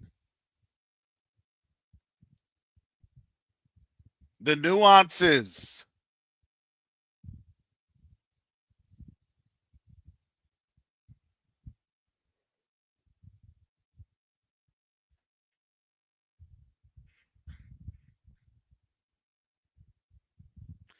The reason I say that there's only so much time left is because when you start to understand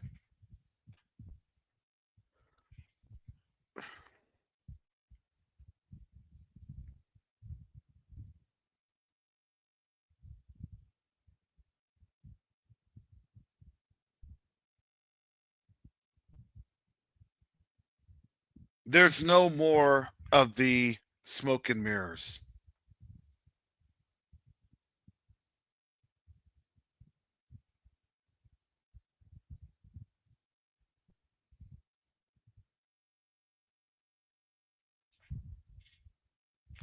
But these are the smoke and mirrors that they want you to believe.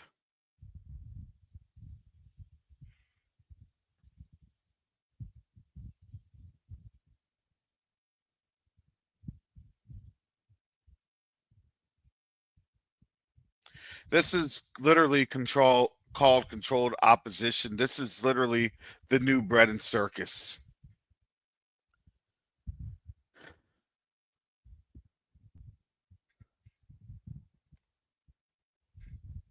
Blank show, Marjorie Taylor Greene trashes drama over Trump's big, beautiful bill, says she can't imagine it will pass the House. It'll pass the House. Rep. Marjorie Taylor Greene was not confident President Donald Trump's spending package making it through the House of Representatives soon. They'll make it through soon. They'll get that sucker done by tomorrow. This is far from over. I can't imagine Mike Johnson has the votes to pass it in the House. The whole thing is a blank show. And then it's going to pass. That's from Mediaite.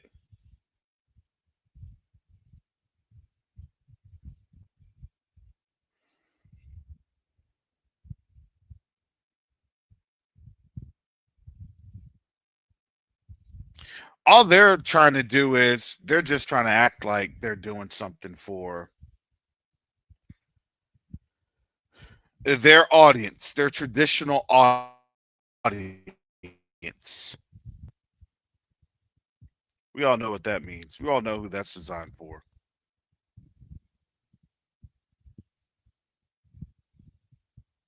We tried to stop it. We tried.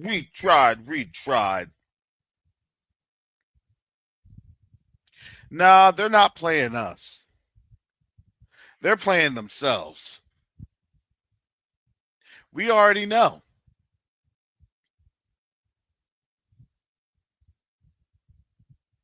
We already know. We already understand. So they can have all of these passionate and fiery speeches because you got to remember, they're talking to people that think that this is still something that we clearly have already stated it is not. We clearly have seen the game. We clearly understand the smoke and mirrors. That's why they don't have time. The more we're talking about the facade, the more that the facade is being exposed. And as we're talking about the exposure of the facade, guess what? Gentiles are like, black folks have had a point. They've had the point the whole time. Then they go on TikTok. Black folks have been saying this thing the whole time. They really have.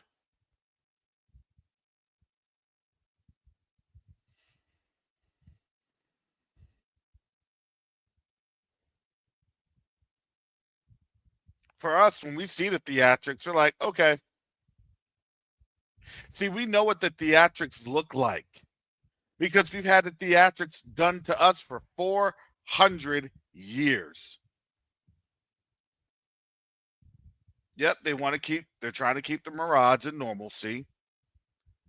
They don't want their Anglos to realize that bill is for wartime. Oh, it is. It's a wartime bill. You're spending trillions of dollars.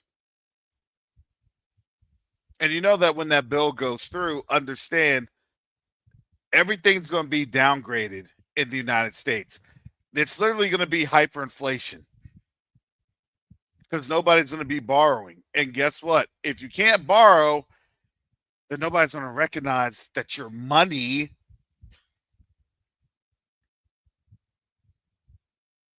is worth anything. It becomes worthless.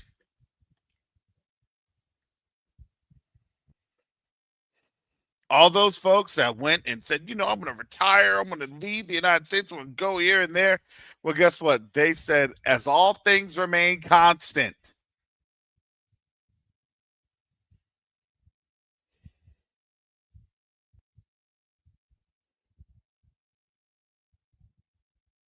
I'm going to get my pension check. I'm going to get my this, my that.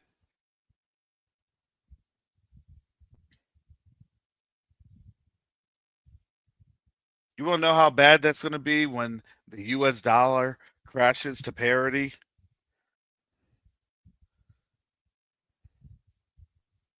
Especially in African nations. It just won't crash to parity in African nations. It's going to crash to parity, and then that's going to also affect European nations. How funny would that be? That they're all paying rates of 10 USD to 1 of that currency. 10 USD to 1 T shilling. 10 USD to 1 CFR.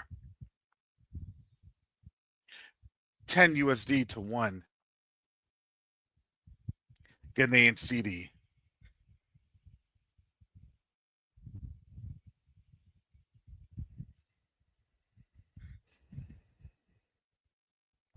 That's the big one for tables to turn.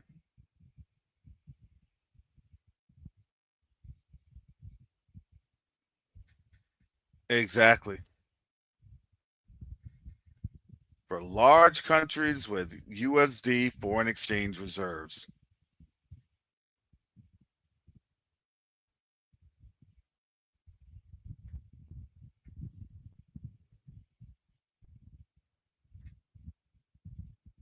That's why you now have a war bill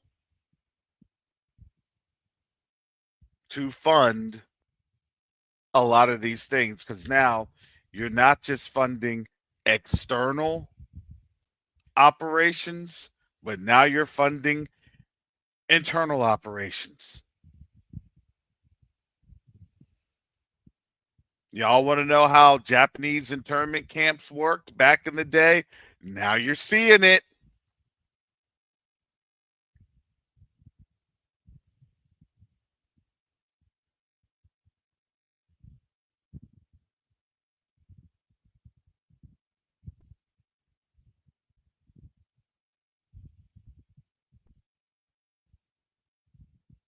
I'm not here. I'm not going to give any dates, any times.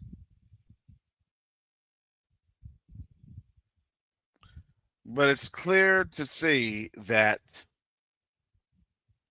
to be quite truthfully honest, Agenda Project 2025 is on full display. In less than 6 months. Less than 6 months.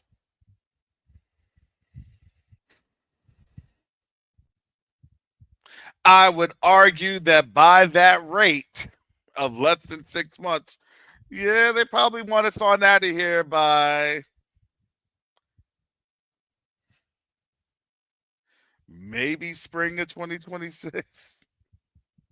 I'm just going off of their rate, that time, that velocity. So that's why Trump has been burning bridges with his neighbors, so you can't go there until you have bodies for the war. Yeah, absolutely.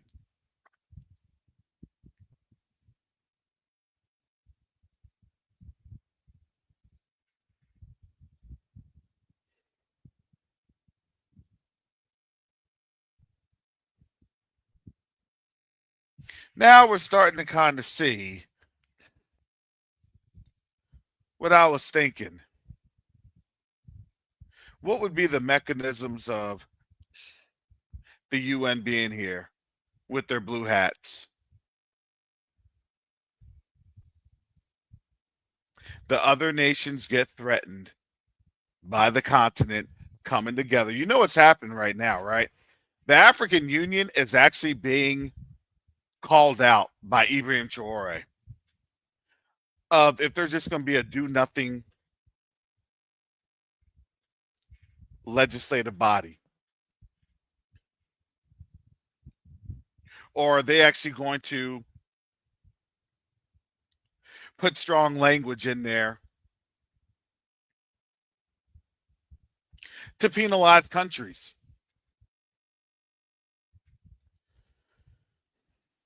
That's what's happening right now.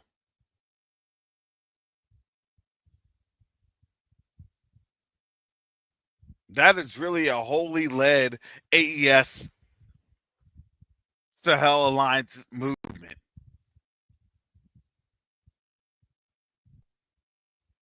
Are you all going to actually step up?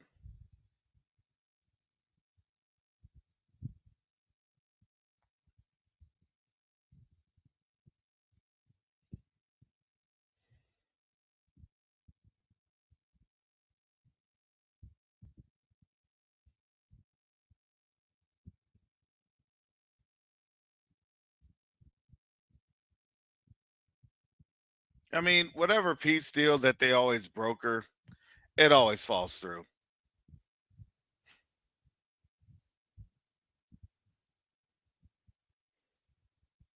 I would say that you would have a real peace deal with a real African led initiative. Because it's quite simple. A, you ain't going to get any support from any of the countries. And good luck getting anything from the United States because the United States has bigger fish to fry. They have bigger problems. So, what other capital or access to cash they think they have? And I understand why, especially DRC, is so real selloutish. Do you know that the rate of the Congolese, their currency. Their currency is at 200,000 of whatever their currency is 1 US dollar. 200,000. Their currency is absolute garbage.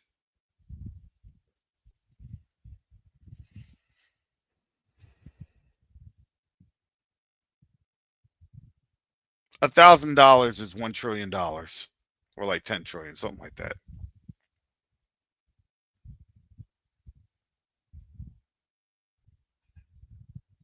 Exactly, with all that gold. With all that gold, exactly. That's how bad that is. Because they're not trying to manage resources.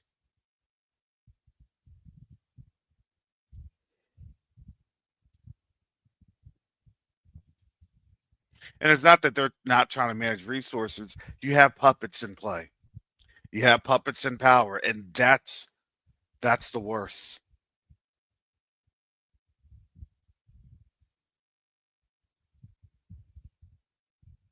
Imagine that you just want to stay in power so bad that you don't even care who it deletes. It's just wickedness.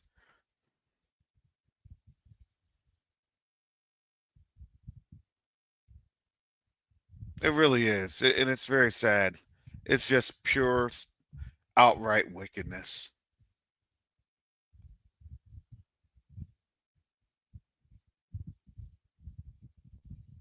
And all you can say is, you know what? Let the Most High judge these nations. Can't do anything, can't say anything. Father, it's in your hands. Let them be judged.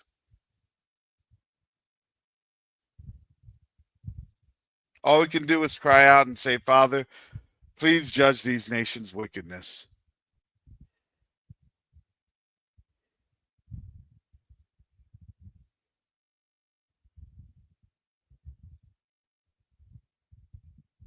Do you not think? I mean, think about this. Think about those areas. Those are the areas that we got shipped from out of. So do you think that they just learned a thing or two over 400 years? No, they just been doing the same exact thing stuck on repeat. But now it's us that's utilizing our voices. It's the spirit of the Most High coming on his people. And they're saying, you know what? This is wicked. That's how that goes.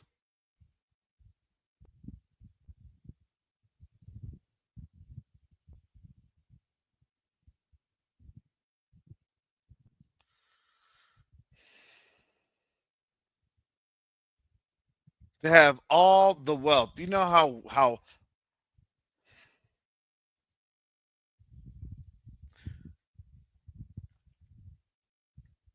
the DRC could produce trillions of dollars?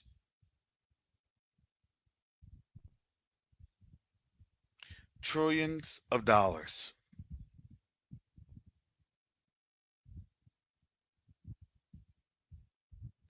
In its minerals alone.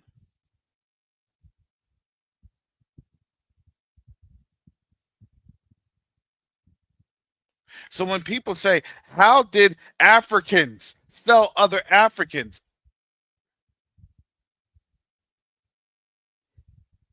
The real reality is this, and I would argue,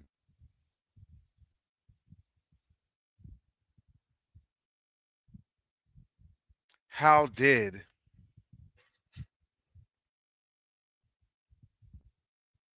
slavery work in the United States?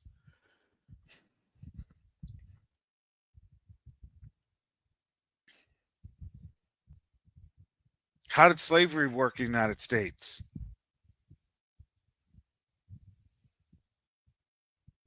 You know why they hated Birth of a Nation? No, they went after Nate Parker and, his career after Birth of a Nation. You know how all these allegations and everything else got leveled on him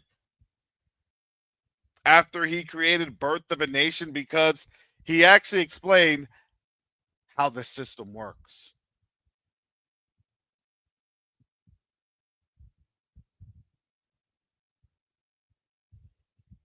Give them white Jesus.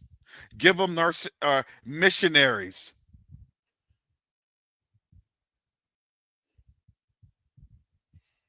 That are also mercenaries with a Bible.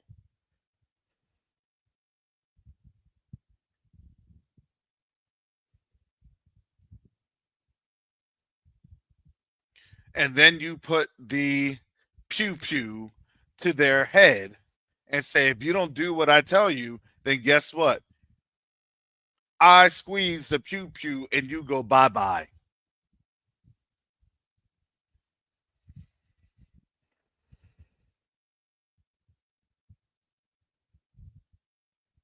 Y'all act like it was something that could not have been. Yeah, right.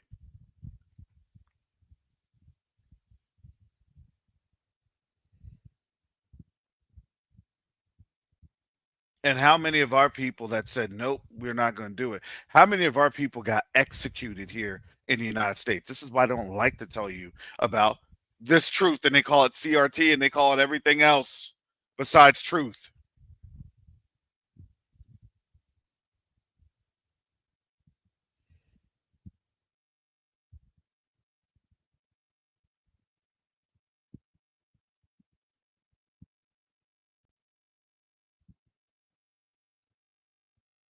This is what's happened. This is what's going on. And yes, it was trickery and fear. And has always been trickery and fear. Well, you all sold Africans. Yeah, you want to know why? Because of trickery and fear.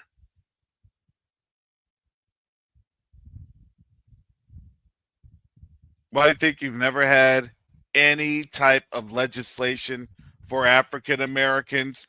Only trickery and fear.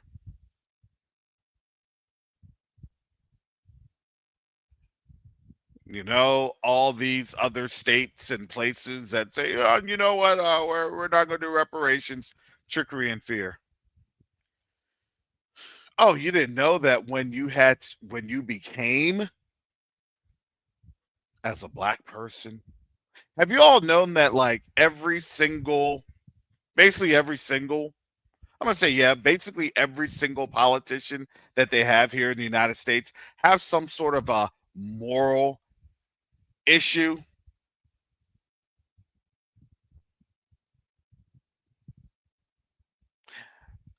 Do you think because they make sure that they can get them in that Diddy play? This is why I don't like Diddy.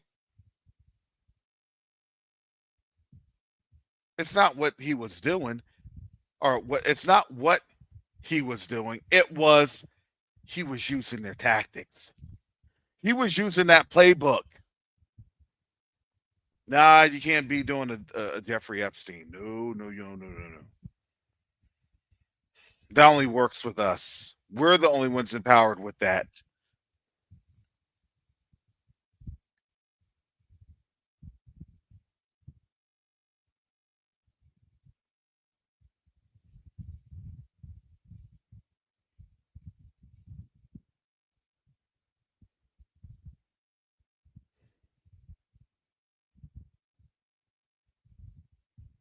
If you have anybody walking and doing and moving in righteousness, oh, guess what? Have you noticed that they don't get any support? What dirt can we use over you to have leverage over you?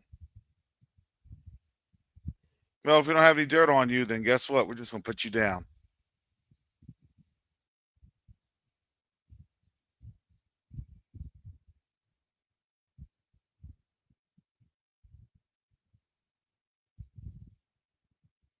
This isn't anything unusual. It's not.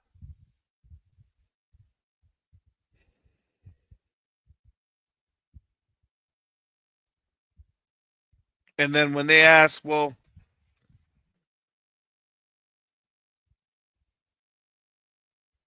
How come black folks can't save us?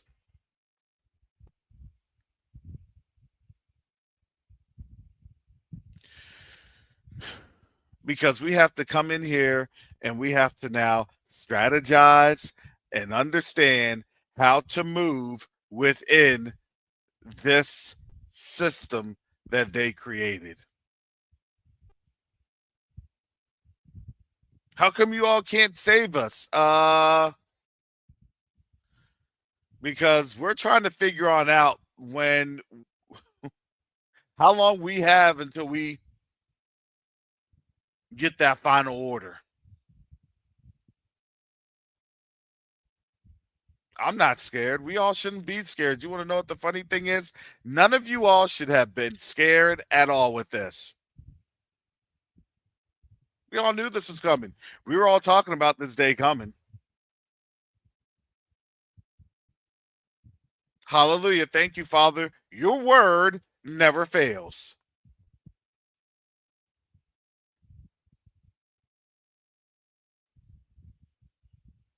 I'm going to continue to trust you.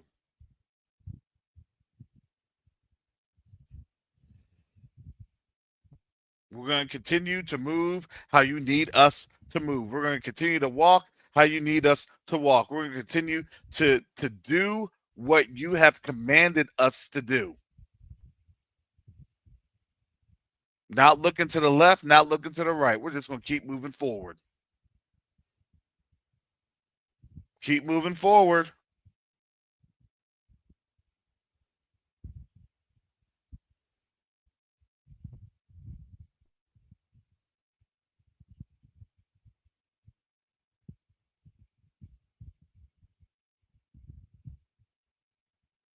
So this is what we have.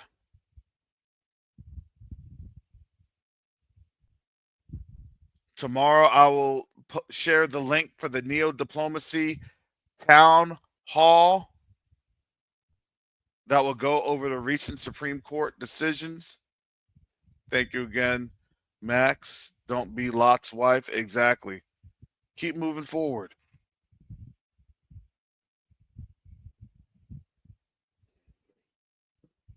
Our community is here while our community is here.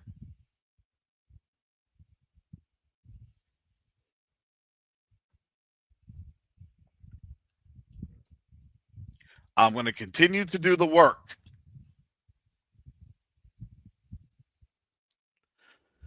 For our people.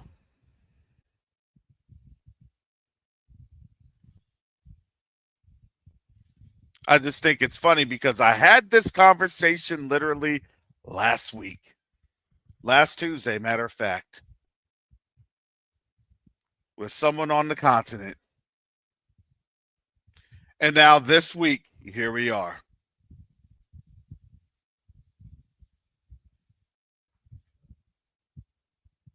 A lot of times, I'm going to tell you this, a lot of times, and I have to be very sensitive to how the Most High moves with me, because I will put on that Captain Copeland officer hat, and I'll just pume, pume, pume, and start moving and going and doing.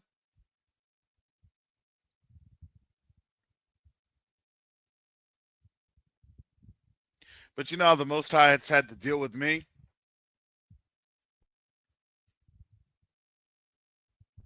Relax. Relax.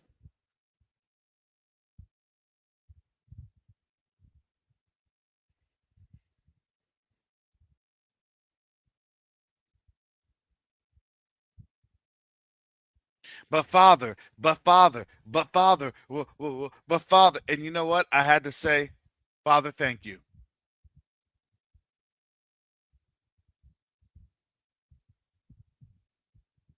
Father, thank you.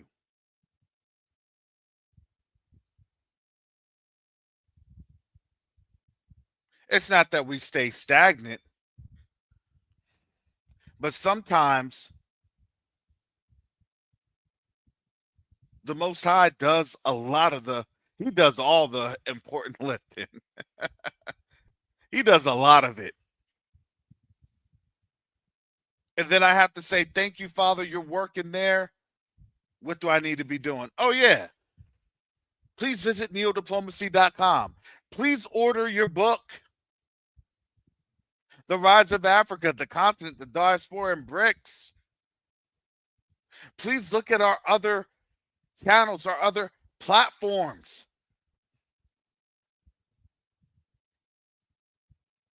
You had Teyu's book that just recently came on out. You have Yakoba's book. You have Sister Shonda's book.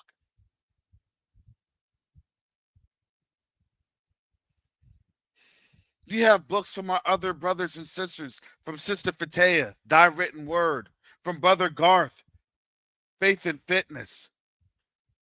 You have legal analysis and strategy from Sister Shar at Law for Love and Judge Shar. We have a community here that's willing and able to support you. Have you thought about a living trust for your family? Have you thought about how to support and protect your family legally?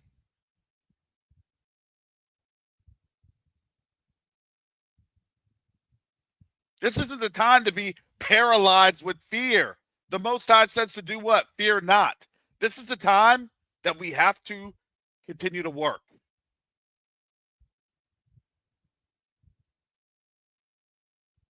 Nehemiah was still on the wall working, even with all of the murderous slanders. Yes, thank you, Team Truth. Even Brother Dante in his books. That should be a given.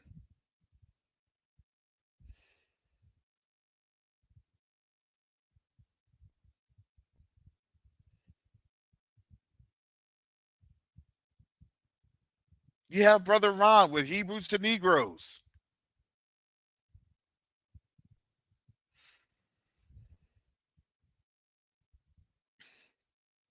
Come on, Zoomer. Do exactly. Get them irrevocable trust up and running. Absolutely.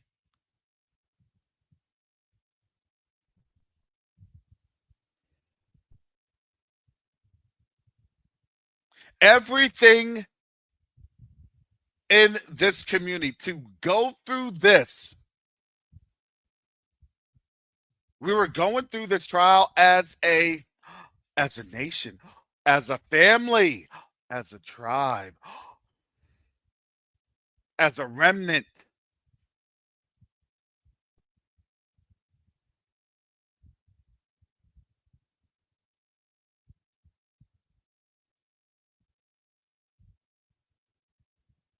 This is the time. This is the harvest.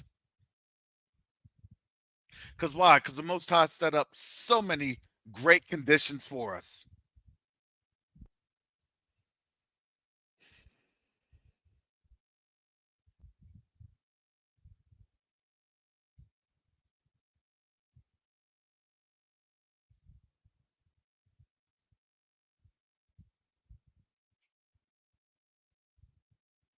Have your affairs and your paperwork in order. That where you go, you have everything together. Hey, here's this, here's that, here's my little dossier, here's my little, folder, all of that.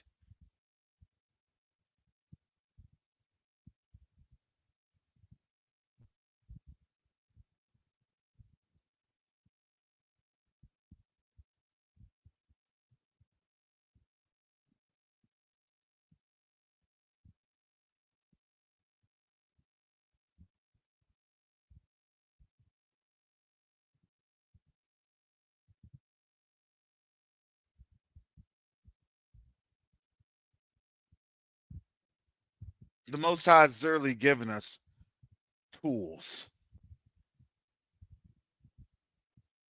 He really has.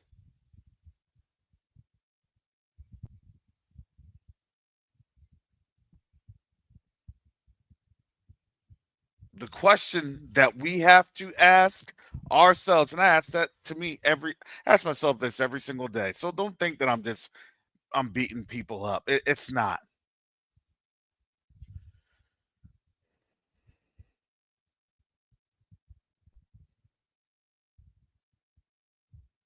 I always have to internalize, am I doing enough? And then I always have to pray, Father, am I doing enough? What else should I be doing? How else should I be doing this? Because you have to be in the position to receive the blessing.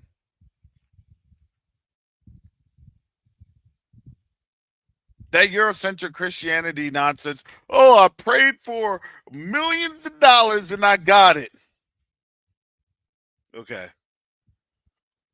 Excuse me. How many of them have you seen that win the lottery? And then they actually become worse off?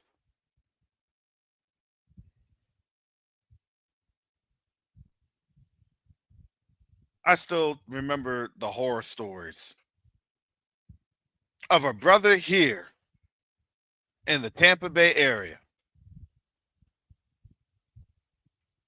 won millions of dollars in the lottery.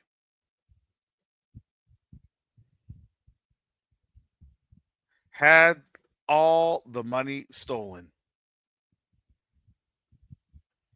Happened to be a Gentile.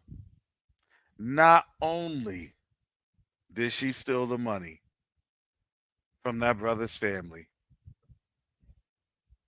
but buried him in the yard.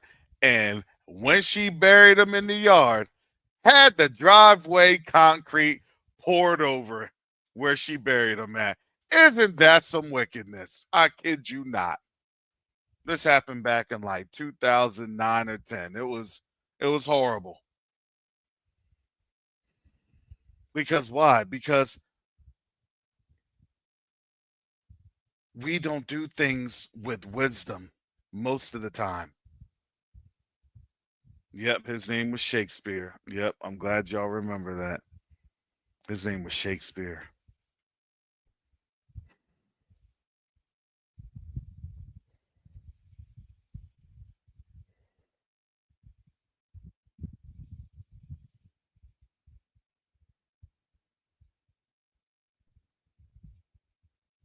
Don't be a vessel of dishonor. Be a vessel that honors.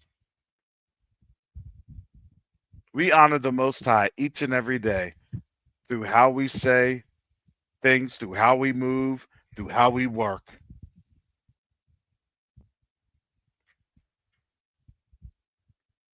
Through how we even give our voice.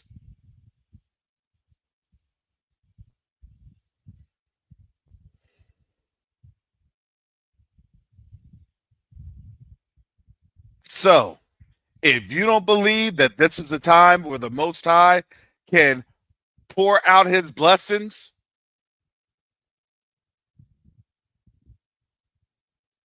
you may have to go to another channel.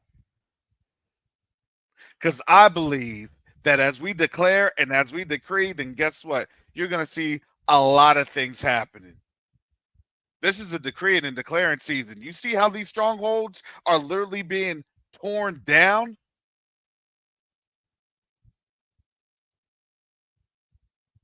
They're cannibalizing each other through lawfare. I kid you not.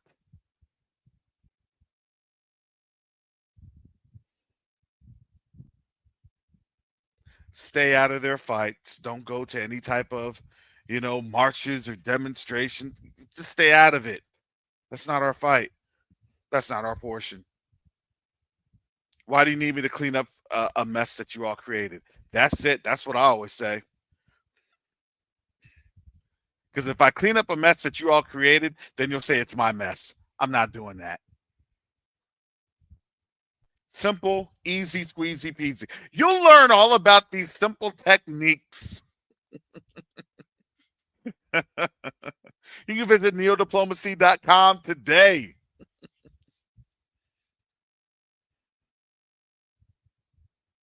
Yeah, our Father's listening. They, I don't need to concentrate on that. We need to concentrate on building and lifting one another up and esteeming one another and loving one another and flowing with one another. That's what the scripture says. I don't know about you, but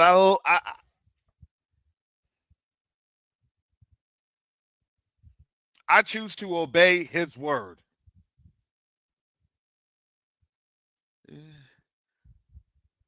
Brother Richard, I think that would be Babalexit. Babalex.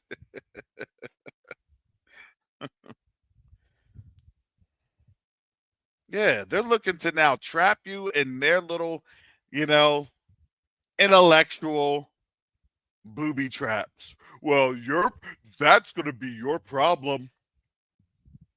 Oh, we know. But we're planning for something else. We're working on something else.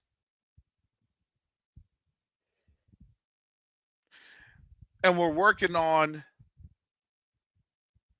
moving through the doors that the Most High has allowed us, that the Most High has opened for us.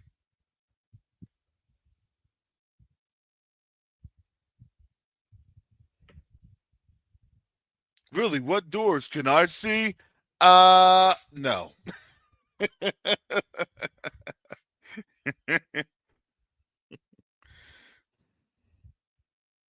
I may let you know when I have everything taken care of. You know what? I can't tell you because honestly, I don't know how to actually put this. So let me work on this so I can fully construct this and articulate this, and then I'll get back to you. Trust me, I will. I'll get back to you. So once I have a full understanding of how I'm doing and what I'm doing, and it's been in the works for more than 36 months. Then I may hint something.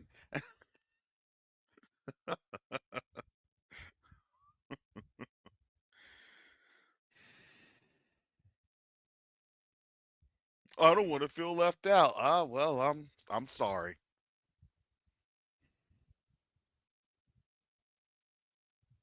How does it feel to be a black person in America? Oh, let me stop there. How does it feel to be like us for over 400 years? My, oh my, have the tables turned. Oh. All right, family, that's all I got. Thank you, family, for your support of this channel. You can do so through $COBAWK1 for Cash App. Also, you can support via Zelle or PayPal at karasty@msn.com. I appreciate you all support. Thank you, family. I will have the link for the Neo-Diplomacy Town Hall. I'll have that tomorrow.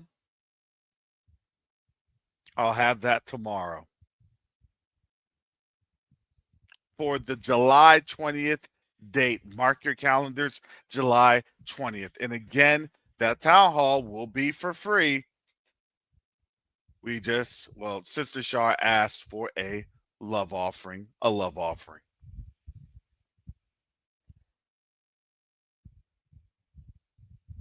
So with that said, I'm going to get up on out of here. Most High willing, I'll see you back here tomorrow.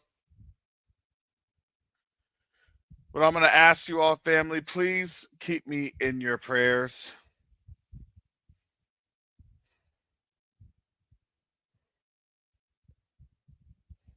Because a lot of things are really happening on our behalf. It really is amazing to see that.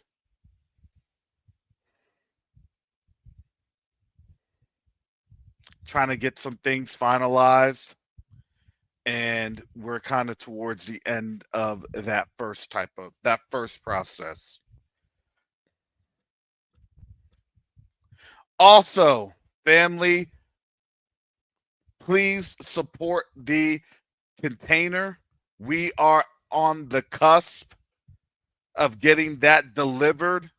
You want to talk about support? Well, there it is. A gift. A gift does a lot.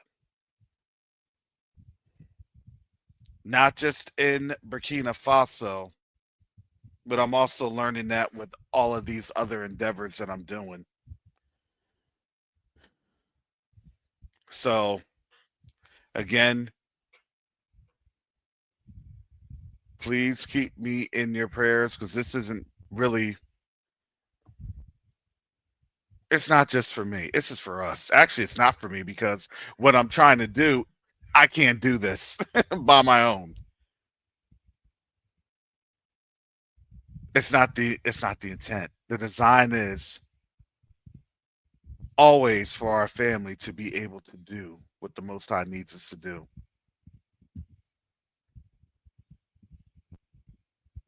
And when it works out actually pretty awesomely. Not if, it's when. It is when. So other than that, that's all I have. You all be blessed. And until next time, Shalom, Salama, Siemi, Shalom. Peace and blessings. Yasharel.